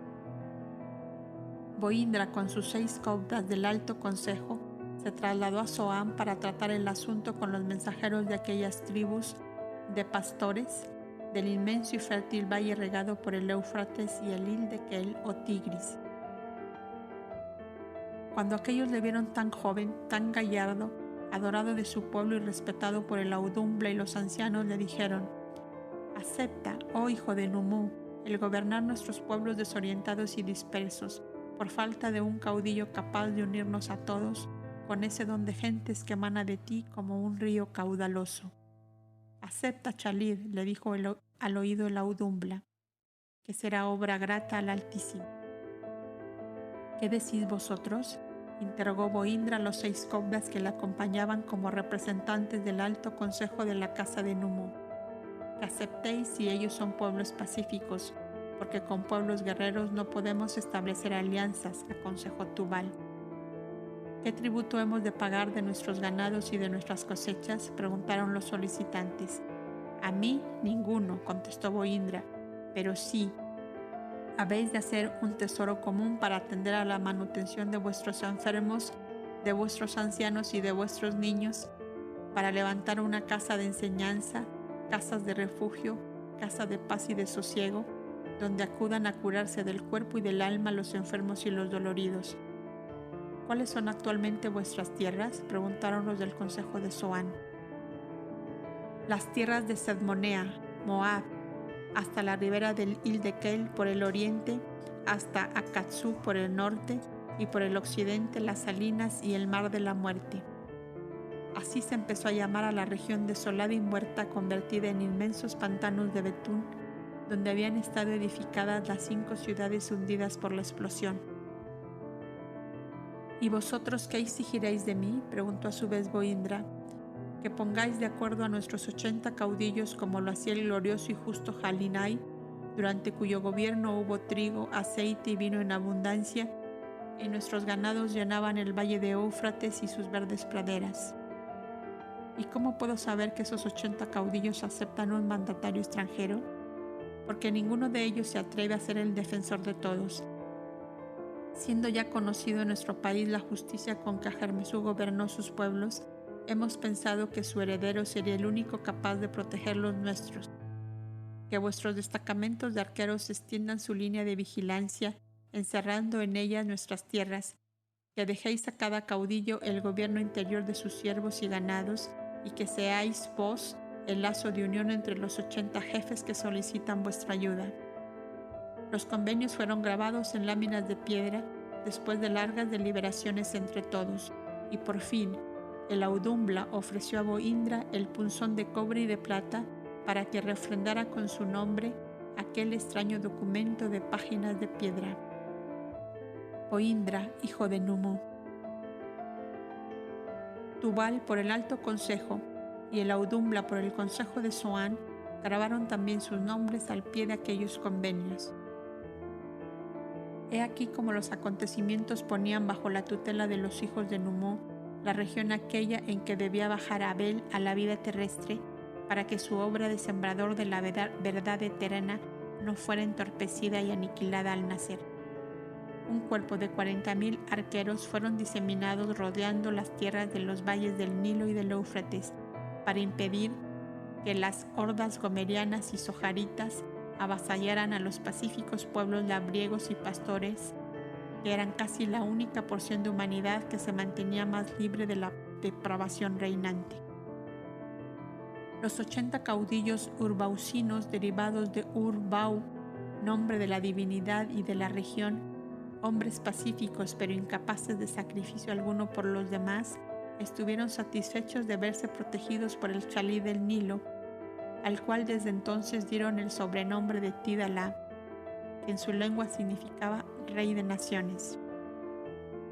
Cuando todos se retiraron y Boindra se vio solo con sus 6 hermanos, los coptas, se abrazó de Tubal, con quien se amaban entrañablemente, y lloró en silencio un largo rato. Zaín y los otros coptas, que tanto lo comprendían, lo rodearon con inmenso amor, adivinando lo que pasaba por aquella alma sensitiva.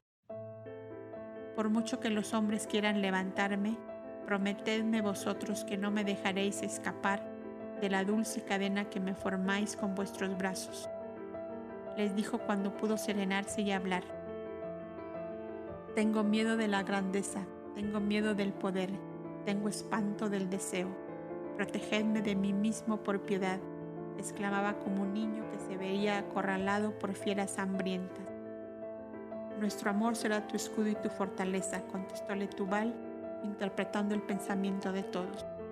Permanecieron en Zoán 10 días más, hasta que hubieron llegado los 80 caudillos surbaucinos que voluntariamente se ponían bajo la tutela del Chalí del Nilo, el cual les ofreció una comida de alianza en la vieja residencia de Ajeremesú.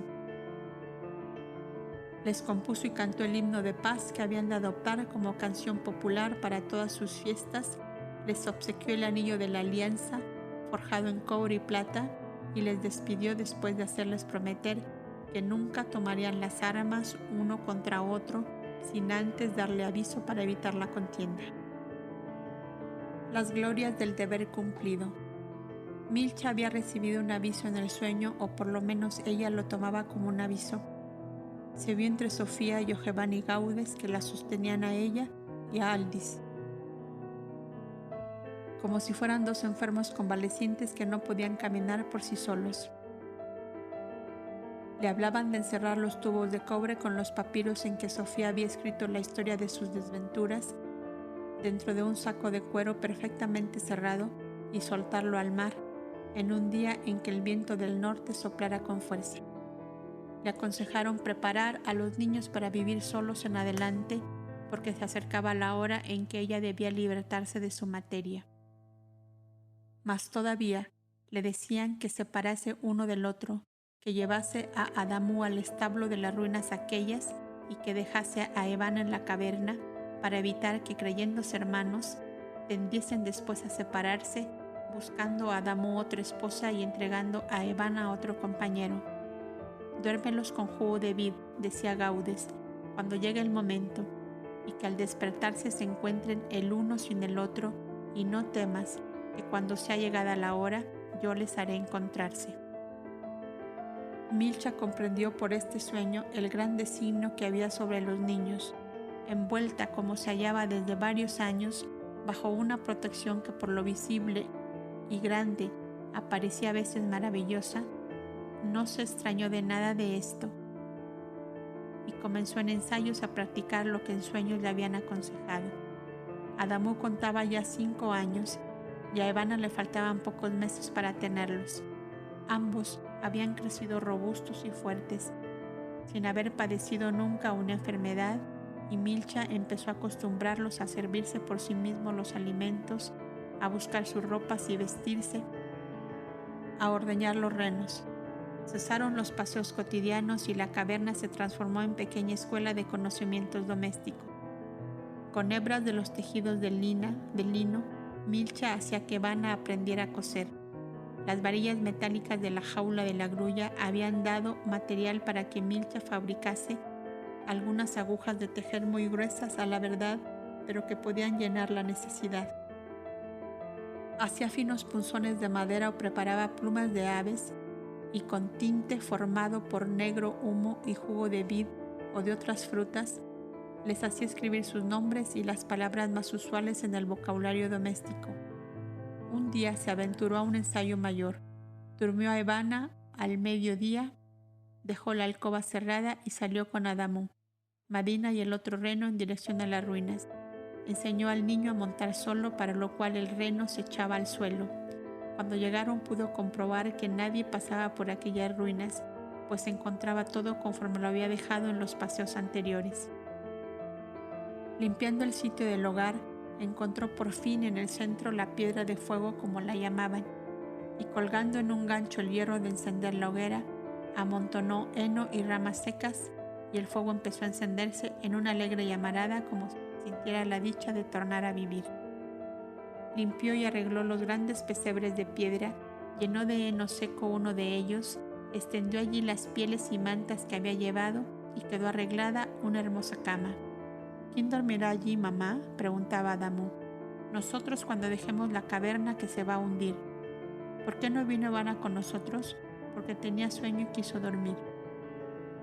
Satisfecho en sus preguntas, Adamú se entregó a jugar con su renito, el cual le ataba al cuello una cesta vacía que luego llenaba de fruta seca.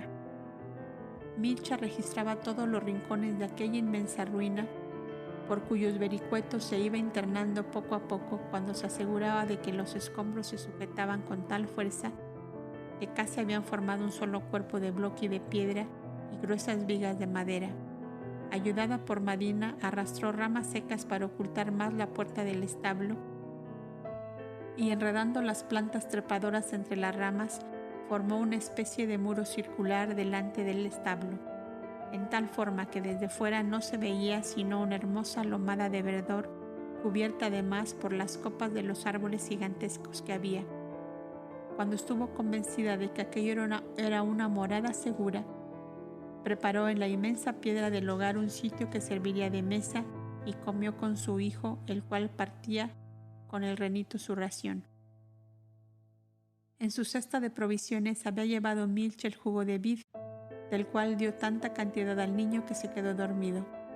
Era ya caída de la tarde, le acostó en el pesebre, transformado en cama, hizo un lecho de paja a la hija de Madina y su renito, junto a Adamú, y mirando un momento al robusto y hermoso niño dormido, exclamó con toda la intensidad de su alma de madre: Gaudes, Sofía, Yoheván, sed los ángeles guardianes de mi hijo en esta primera noche que me separa. Una inmensa tranquilidad la invadió y una paz dulcísima se extendió por el establo. Iba a caminar hacia la puerta para salir, cuando vio al mismo anciano que sacó la piel de los búfalos, y acariciándole la cabeza le dijo: Vete tranquila, hija mía, que yo velo su sueño. Y le vio entrar al establo y cerrar la puerta de encina. Cuando ella se alejaba, Milcha se montó sobre Madina y se alejó pensando en el misterio encerrado en la vida de ambos niños, que así eran vigilados por las almas errantes de Dios. Cuando llegó a la caverna, Eván aún dormía y la grulla, echada sobre el lecho junto a la cabecita de la niña, parecía entretenida en alisarle los bucles rubios con su largo pico. Madina encendió el fuego del hogar y Milcha el velón, y corrió a despertar a Evana para darle la cena. Milcha le dijo apenas la vio: Vino mi mamá con otra mamá y me dieron tantos y tantos besos. ¿Sí? ¿Qué te dijeron? Ya no lo sé. Se me olvidó cuando me despertaste. Ahora vamos a cenar. Levántate y busca todo lo necesario porque yo estoy muy cansada. Trabajé mucho. ¿Y Adamú?, preguntó la niña. Le ha llevado su papá a un sitio muy hermoso, contestó Milcha. ¿Y no volverá más? Sí, hijita, sí, volverá mañana. Evana, como pudo, puso sobre la mesa pan, queso y frutas, un plato con codornices preparado esa mañana por Milcha, y con toda tranquilidad se sentó al lado de ella para comer. Eres toda una mujercita, le dijo Milcha abrazándola tiernamente, pues de propósito la había mandado preparar la mesa para acostumbrarla a que se sirviera ella misma.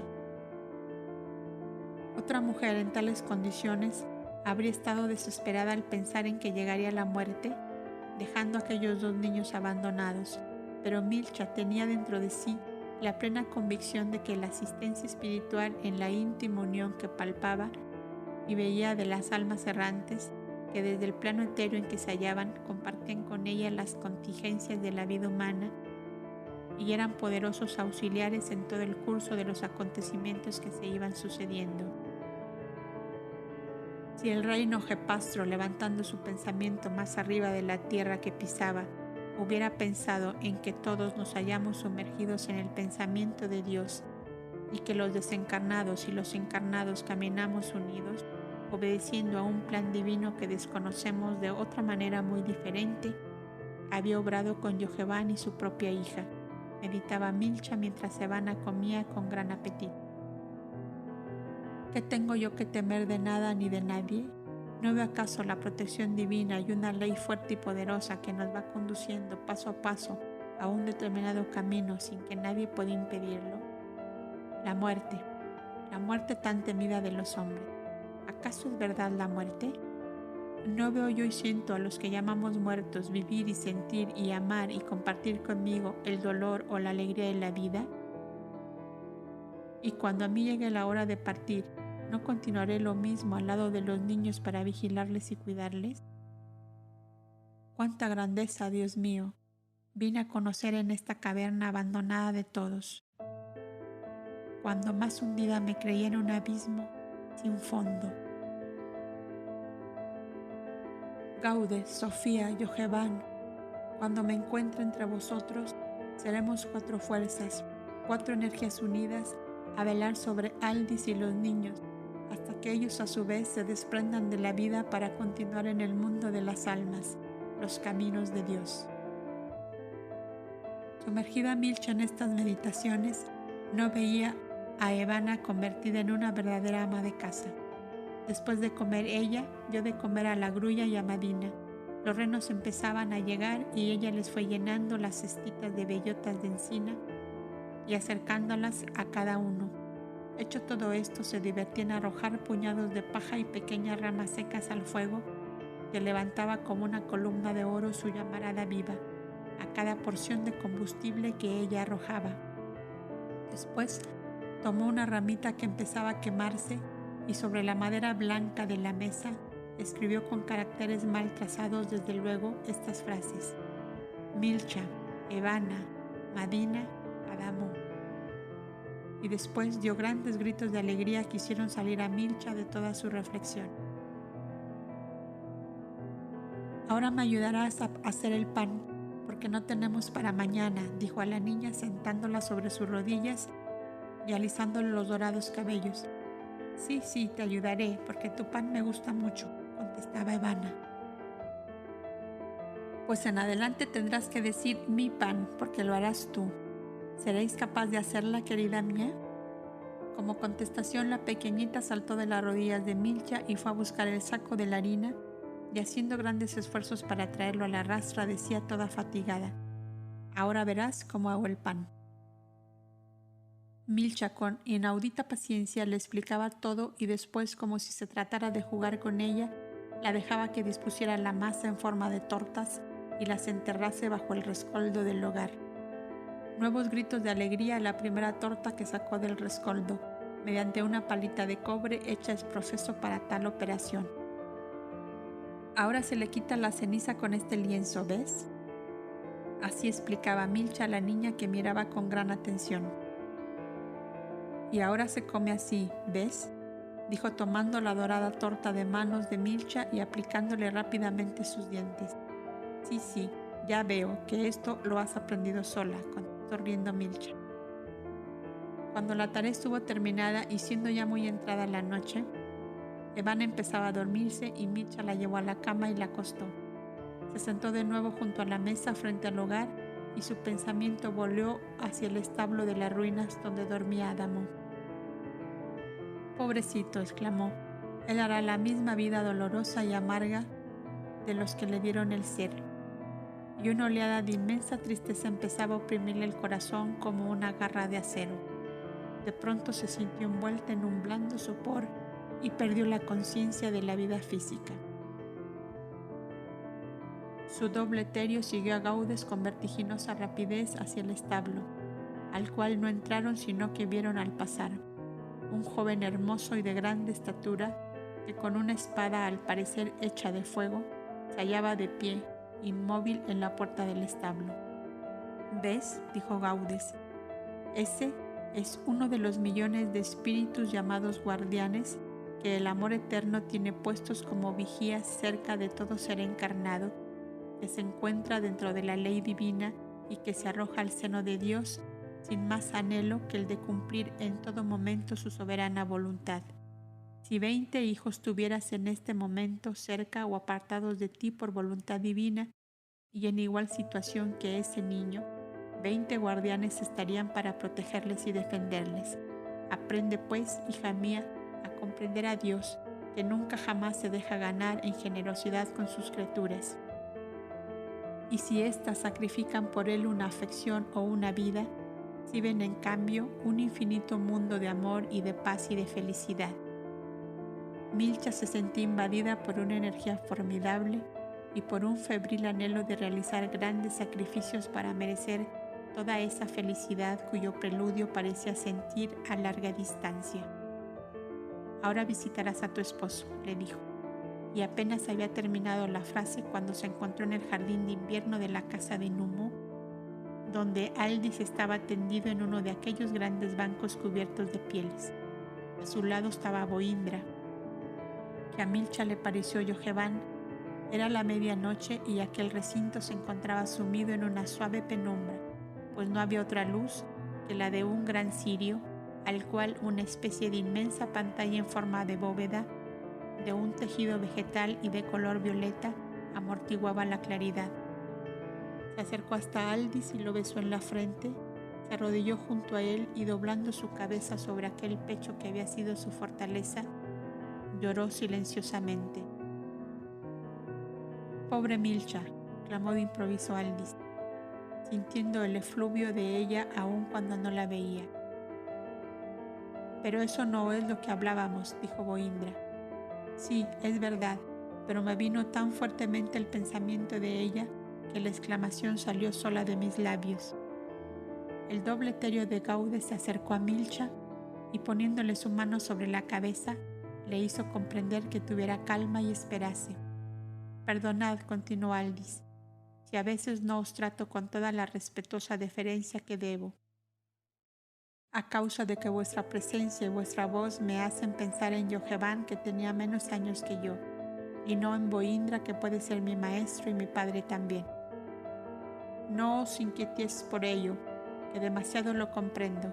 Me decíais que estáis resuelto a no hacer más giras al exterior, porque cada vez que salís, volvéis enfermo del cuerpo y del alma.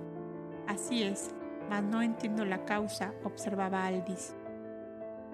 «Mirad, en los años que llevo consagrado puramente a la vida del espíritu, he podido observar que en toda agrupación de seres, el amor de los unos por los otros y la mutua confianza crea y forma en torno suyo un aura tan poderosa y tan benéfica que preserva las almas y los cuerpos de los males que les son inherentes.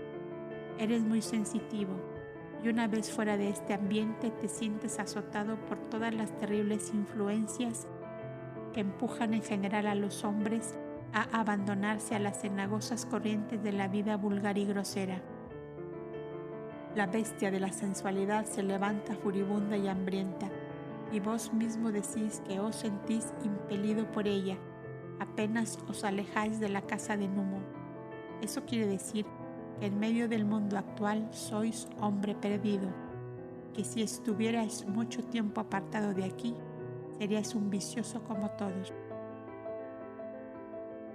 Así es, y hasta me avergüenzo de pensarlo cuando estoy aquí dentro, sintiendo la elevada atmósfera de pureza y santidad que aquí se respira.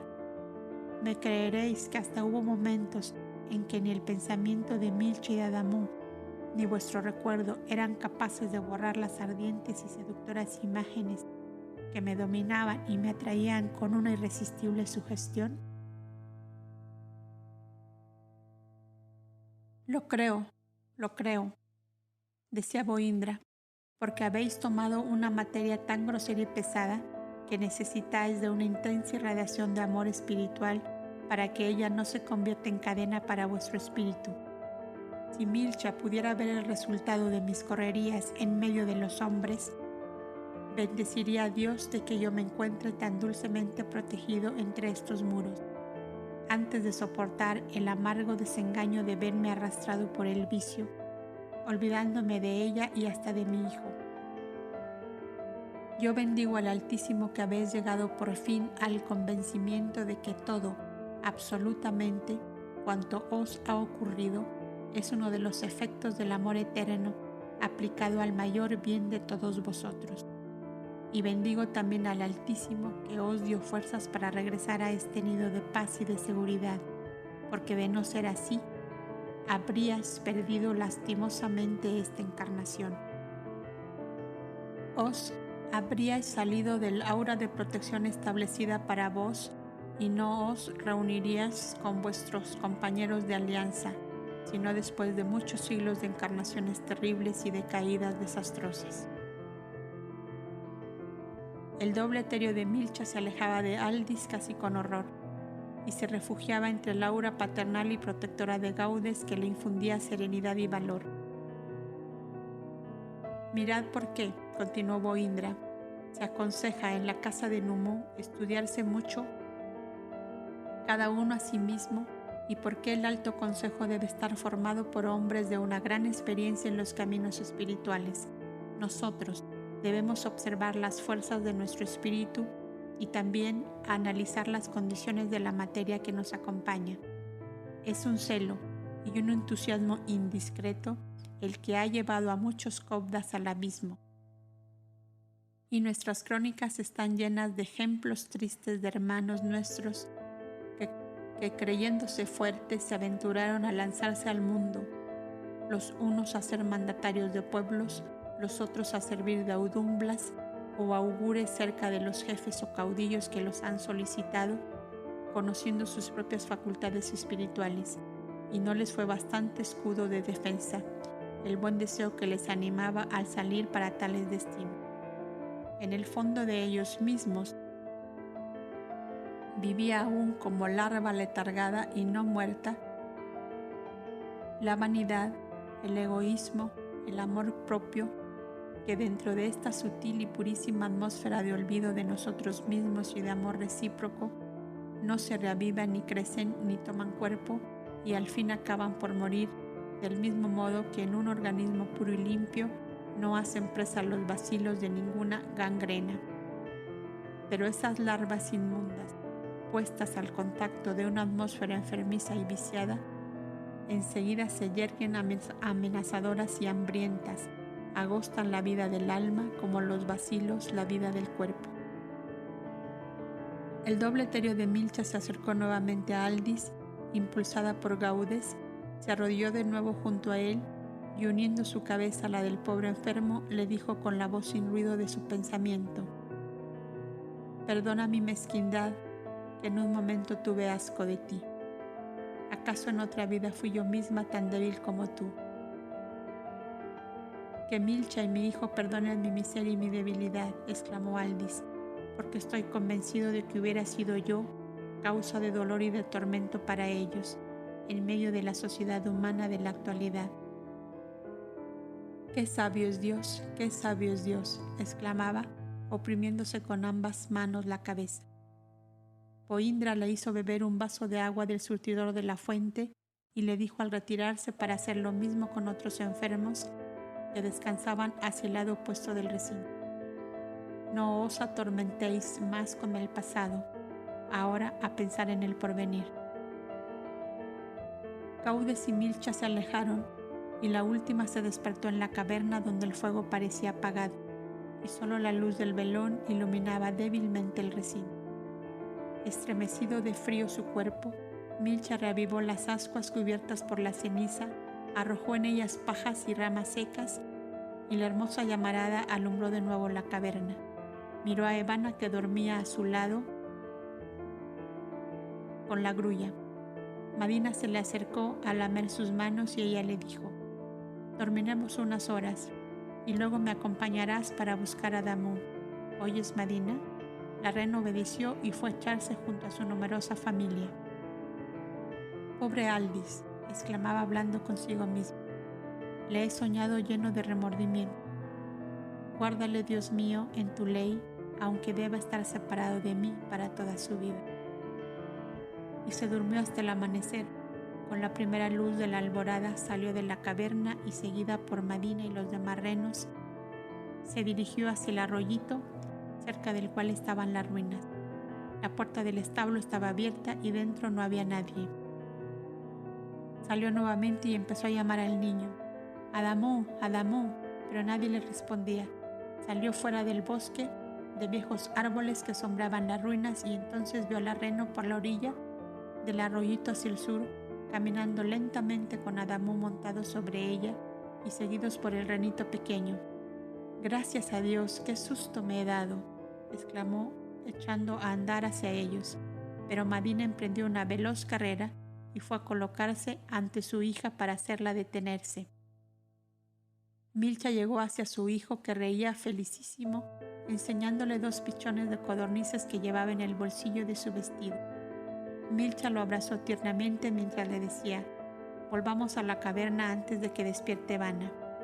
y montándose en Medina emprendieron la vuelta, dando un largo rodeo por detrás de la inmensa arbolada para que el niño no aprendiera a volverse solo, pues le había dicho al verla llegar: «Me gusta más esta casa que la otra, ¿sabes, mamá? Porque vinieron muchas como tú y como la mamá de Ivana y me dieron tantas cosas buenas. ¿De veras, hijo mío?» «Claro que sí. Tú puedes quedarte allá con Ivana y yo me vengo para acá». «Ah, ingrato, ya no me quieres más», le decía Milcha entre risueña y triste.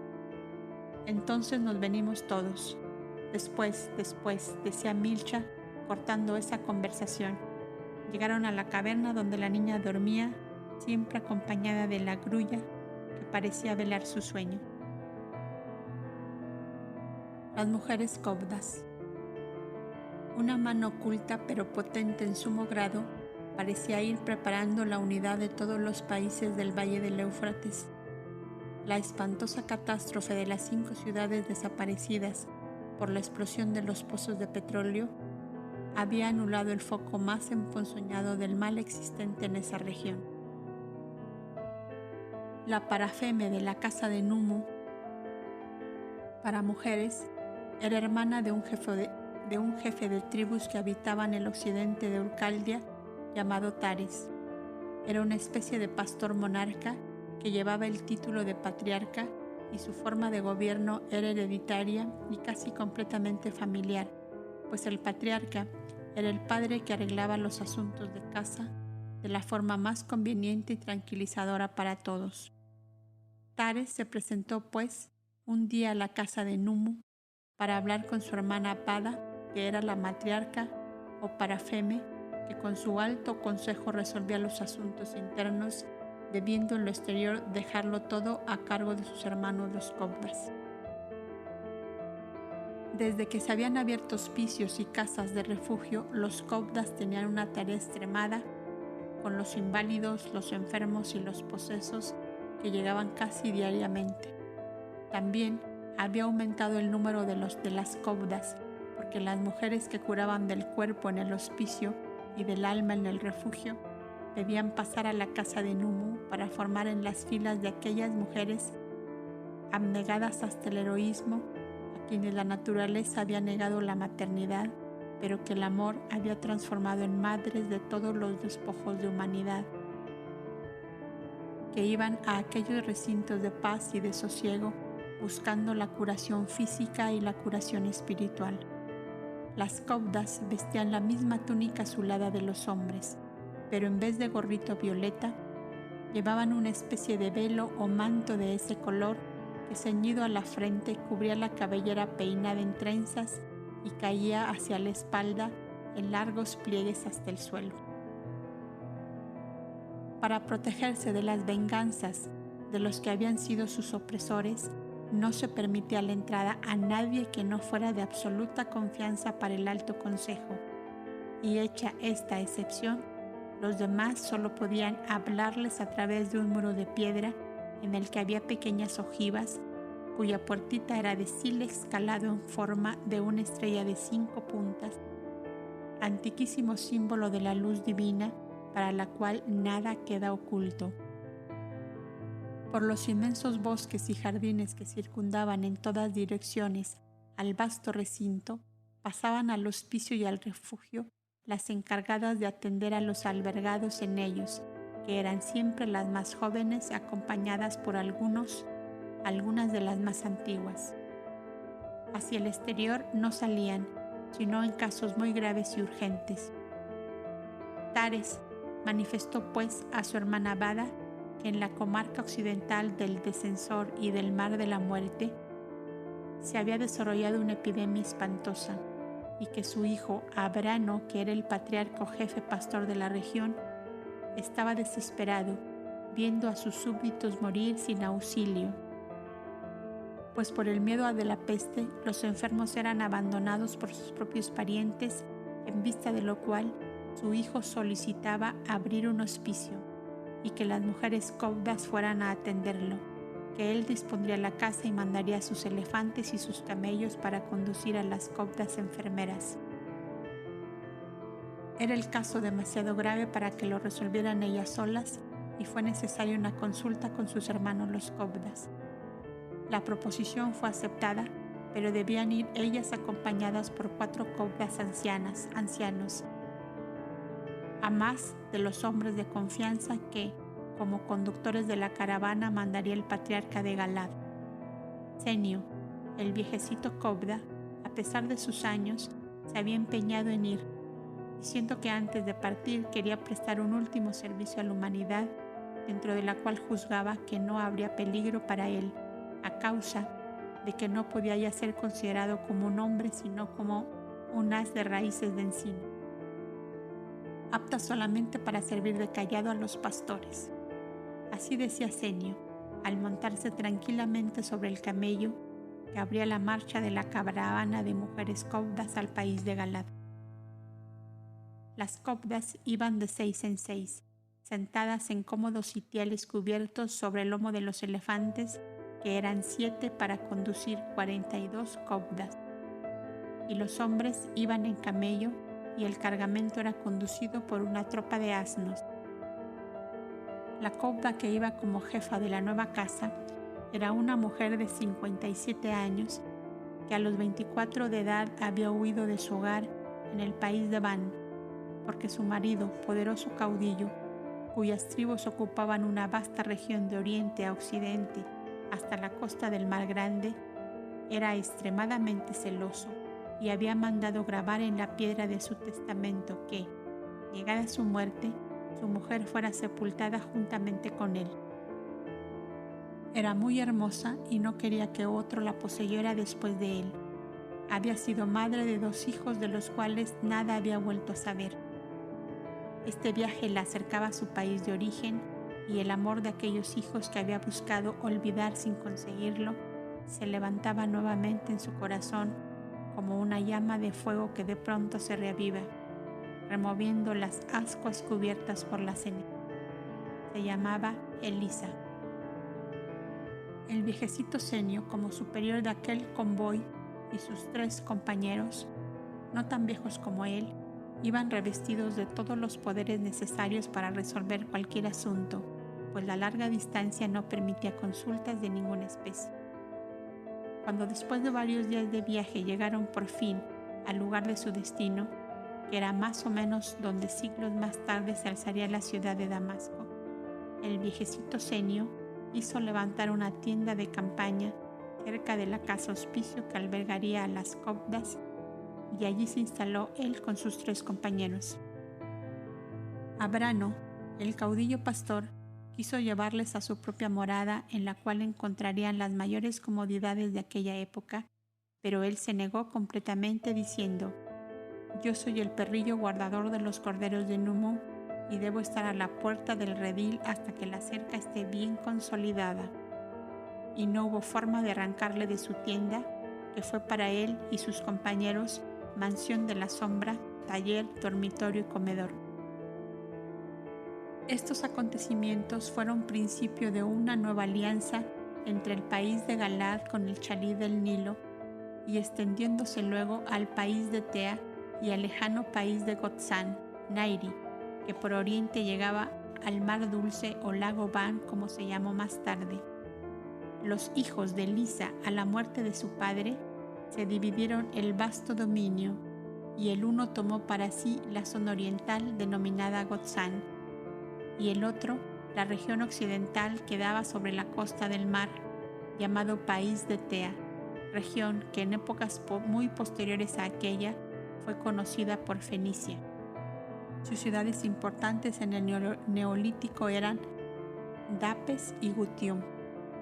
De las actividades desplegadas por Senio y sus compañeros y de la influencia de Elisa en sus 2 hijos, resultó que Gotzán, Etea y Galad, parte de la Palestina actual, 3 fértiles y hermosas regiones regadas por el Éufrates o sus afluentes, solicitaron que los arqueros del Tidadá del Nilo protegieran también sus territorios, poniendo a disposición de ellos todo cuanto podían, a cambio de la defensa que les prestaban del guerrero país de Gorma o Gomer, que reforzado por numerosos emigrantes de países lejanos, destruidos por el fuego o por las aguas, constituían el terror y espanto de los pacíficos labriegos y pastores de estas comarcas.